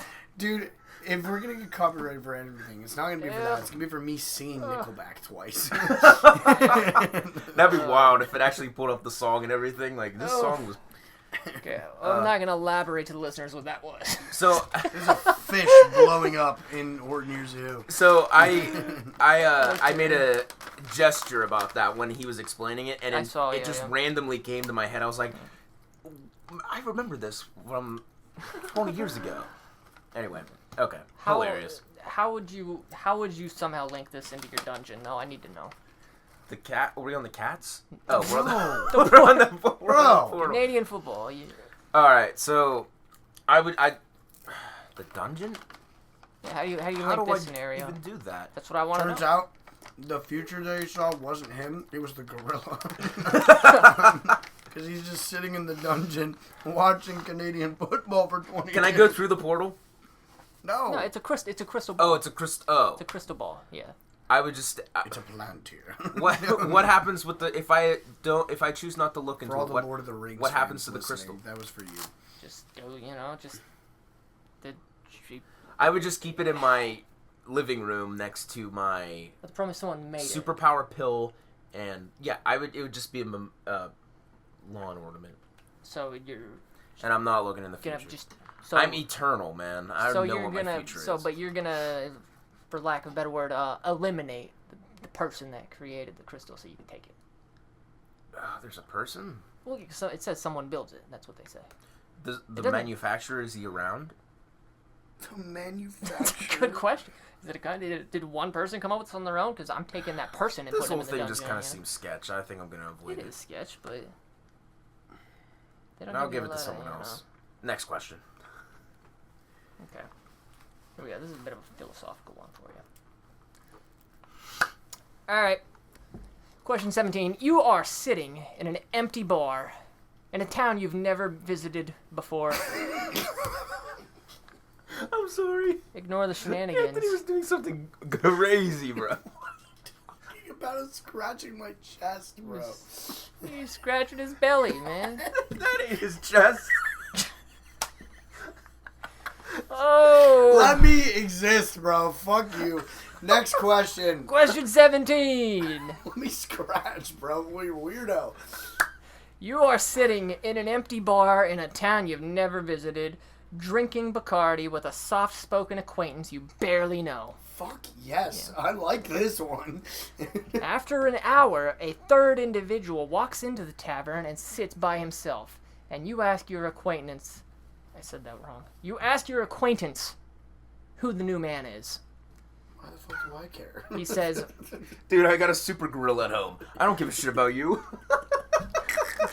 Why do I care about the random third character in this bar? just humor the hypotheticals. Okay, all right, Humor the I care. hypotheticals. I care about him. Who's this bitch?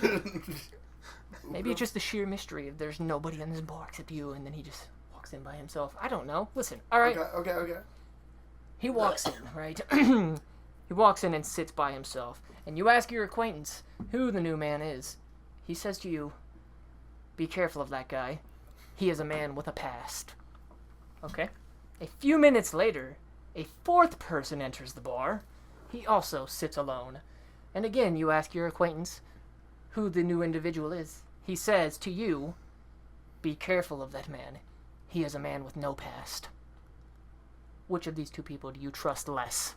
My acquaintance. Why the fuck does he know all these people? Okay, yeah, no.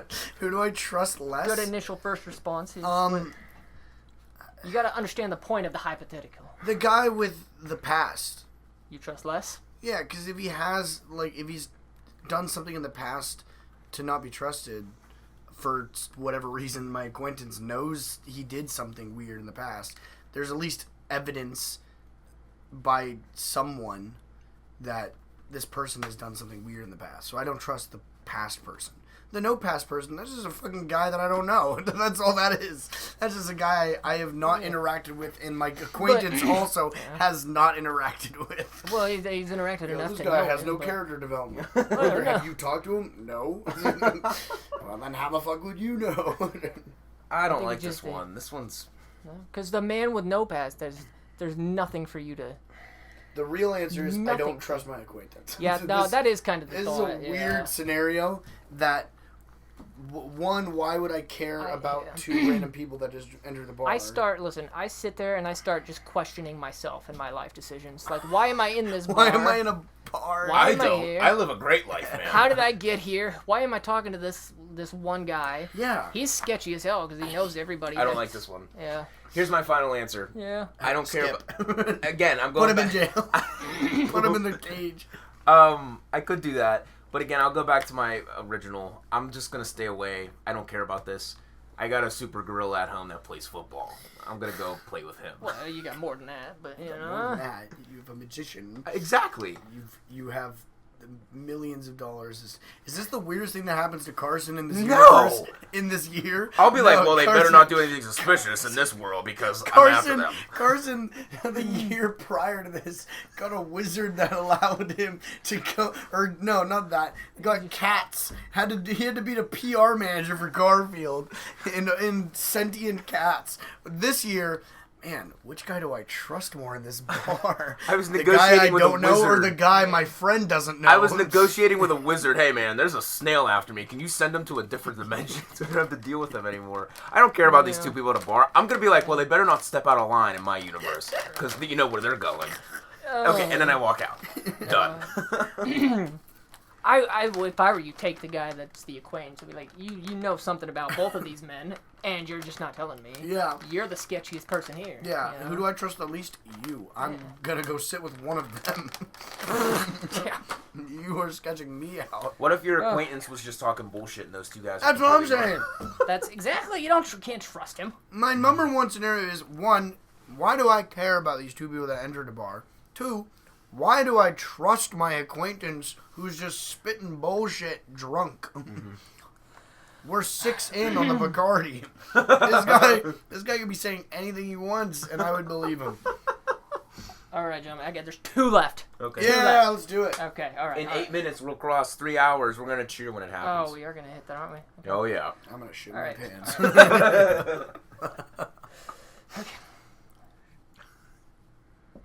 All right, ready? Here we go. This is question We should go race go-karts 20. after this. Yeah, I'd love to. All right. I'm joking, of course. All right, question 20.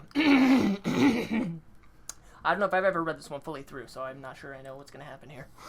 For whatever reason, 2 unauthorized movies are made about your life. Oh. The first is an independently released documentary primarily comprised of interviews with people who know you and bootleg footage from your actual life. Critics are describing the documentary as brutally honest and relentlessly fair. You got that, Carson?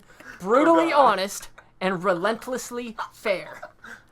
Meanwhile, Columbia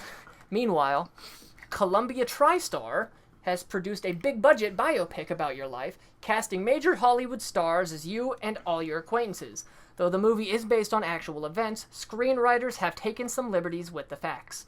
Critics are split on the artistic merits of this fictional account, but audiences love it. Which of these films would you be more interested in seeing?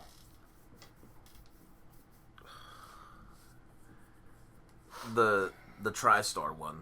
You think so? I don't want a documentary. I don't want them coming into my crib. Now, so the questions that arise here. Are both of these getting released no matter what? Wait, the TriStar is more like a Hollywood. Both of these are getting released. Which one are you backing is basically the question. Which one are you more intrigued to be like, all right, let's see what they got about me? The Hollywood movie, because it'll say based so? on a true story. I'll be like, hey, it says based. Not all of it's true. That's fair from like a protecting your own character standpoint, you know. But out of curiosity, I'm too curious. I'd want to see the. I would want to watch both of them and then make an opinion. So I would watch both of them first, and then I would if the documentary really was well done and they got to basically capture every moment of my life. Not all of it. Well, not all of it, but like the major points. Yeah. Like, they don't need to fucking know about every aspect of my life, but like they captured the major points of my life and they did it well. I would probably back the documentary. But if the documentary was like people more or less like dramatizing from their perspective, because it says it's interviews people that you yes, know. It's not. They're not talking to me. They're talking to people I know and taking it from their perspective. It's if it's from their perspective mostly, and them not trying to empathetically put themselves in my shoes. I'm back in the fucking biopic from Columbia because what Karsen said, it's based on a true story. This isn't actually true. But, like, hey, at least it makes a good movie. So I think my shit would make a good movie. Yeah, well. If the movie's about us teaming up against O.J. Simpson, then that's going to be a fucking awesome movie. Your movie's going to be about your dungeon and everything. About your dungeon like and everything your that you've snail done collection. But it all ended for good. Like, it all was building up to a good cause. At that point, why would they even need to do a Columbia TriStar production with Hollywood stars? Like, just pure footage of your actual life is enough. Is literally enough. Just hang in my world for a week, man. You'll get enough footage. Who knows what's going to happen? That's what I'm saying. Trust me, just stick with me. You'll see some crazy shit. I'm going on the assumption that both of these like are going to get released. So for me, I'm more interested to see the real documentary because I want to see this brutally honest, like, what are these takes that is about to be put out into the world? Yeah. Like a Hollywood movie, it's like awesome. Like, cool, it's a movie that they made based on me, whatever. But, like, I need to know what's getting fed out there to the world. Should I be worried? Do I have to go after these people that made it? Like, $20. Hey, I got to watch it before it's released. Yeah, yeah. So. Okay. All right. Is this the last one? You ready for the last one? Yes. All right. I don't know how you're going to link this to your dungeon. All right. This is good, too. My laptop's about to die. Okay. All right, here we go. You work in an office. Generally, you are popular with your coworkers. However, you discover that there are currently 2 rumors circulating in the office gossip mill, and both involve you. The first rumor is that you got drunk at the office holiday party and you had sex with one of your married coworkers. This rumor is completely true, but most people don't believe it. How'd they know? Most people don't believe it. The second rumor is that you have been stealing hundreds of dollars of office supplies and then selling them to cover a gambling debt. This rumor is completely false, but virtually everyone assumes that it's factual. So which of these 2 rumors is most troubling to you? The first one. Yeah. The first one, but because most people don't believe that one, though. It says. Yeah, but the fact... Okay. You know it's true. Well, the fact I know it's... Okay, so both of these... Okay, so the second one is a lie, but everybody believes it. Yes. And the first... So these both are happening to me, no matter what. Yes, these rumors are both going on. Which one... What's the question? Which one is more troubling to you? The first one. because it's real. It's real.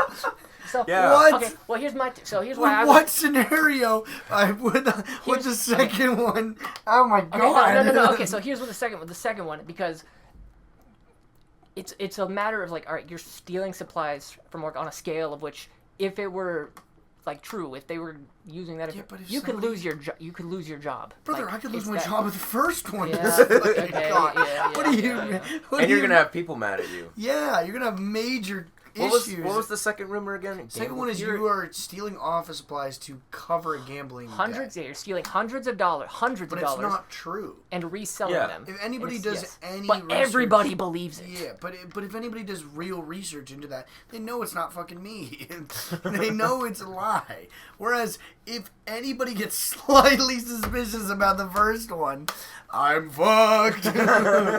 So honestly, you know what I would do in this scenario? I would play into the second one like a motherfucker. I would be like, yeah, I'm sorry. I guess I can't help it. The staplers in this office are all gone, and it was me.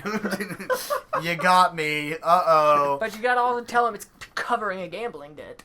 Yeah, I would tell them that, and then But they'd be like, okay, we need to put you on administrative leave, and we're gonna be like, and with that being said, we're also going to do an investigation, and then after the investigation is done, they'll be like, so you were actually lying about all this, and I'm gonna be like, yeah, sorry, just a little bit of a prank. and then by the end of that point, not a single person is gonna remember the first potential thing. The second thing is gonna be so much drama. That's all anyone's gonna think about. I couldn't have answered that any better. I'm going with his Yeah. plan. Okay, Right? I'm Like- sold. Yep. Like, everyone thinks this is true. All right, fuck it, I'll play into it. Put me on administratively. Do your interview or your investigation into whether or not I am stealing the shit. I'll give you all the stuff I know. You're done. Oh my god, what I a think waste of time That was. was a fantastic. I'm starting to take the whole like reins of that one, but like, in what scenario No. does the first one not trouble Yours you? was absolutely amazing. There's no topping that. Dude, the second one, it troubles me so much. They think I gamble. Oh no. Wait till they find out I do gamble. My favorite part is when they go through the entire investigation, they realize you didn't do it, and you're like, so you were lying? Yeah, whoopsie. What a waste of everyone's Just time. a little prank. Okay. Well, Brandon, that was so much fun. That was better than I expected. We passed 3 hours. Yay! Nobody's sitting through that. Look at that wave file, Oh man. my god. There's been a lot of those throughout the course Yeah, of There the have been, yeah. Yeah, most of the time it's been me. This has been our significantly loudest episode. So, Absolutely chaotic. Well, Brandon, thank you for that. Oh, man. That was a lot of fun. I guess finally did it. Yeah. we're going to wrap it up here, I guess. Huh? There's no more. I have to. We're Yeah. done. We're done, man. I'm glad I was here. I will not be returning.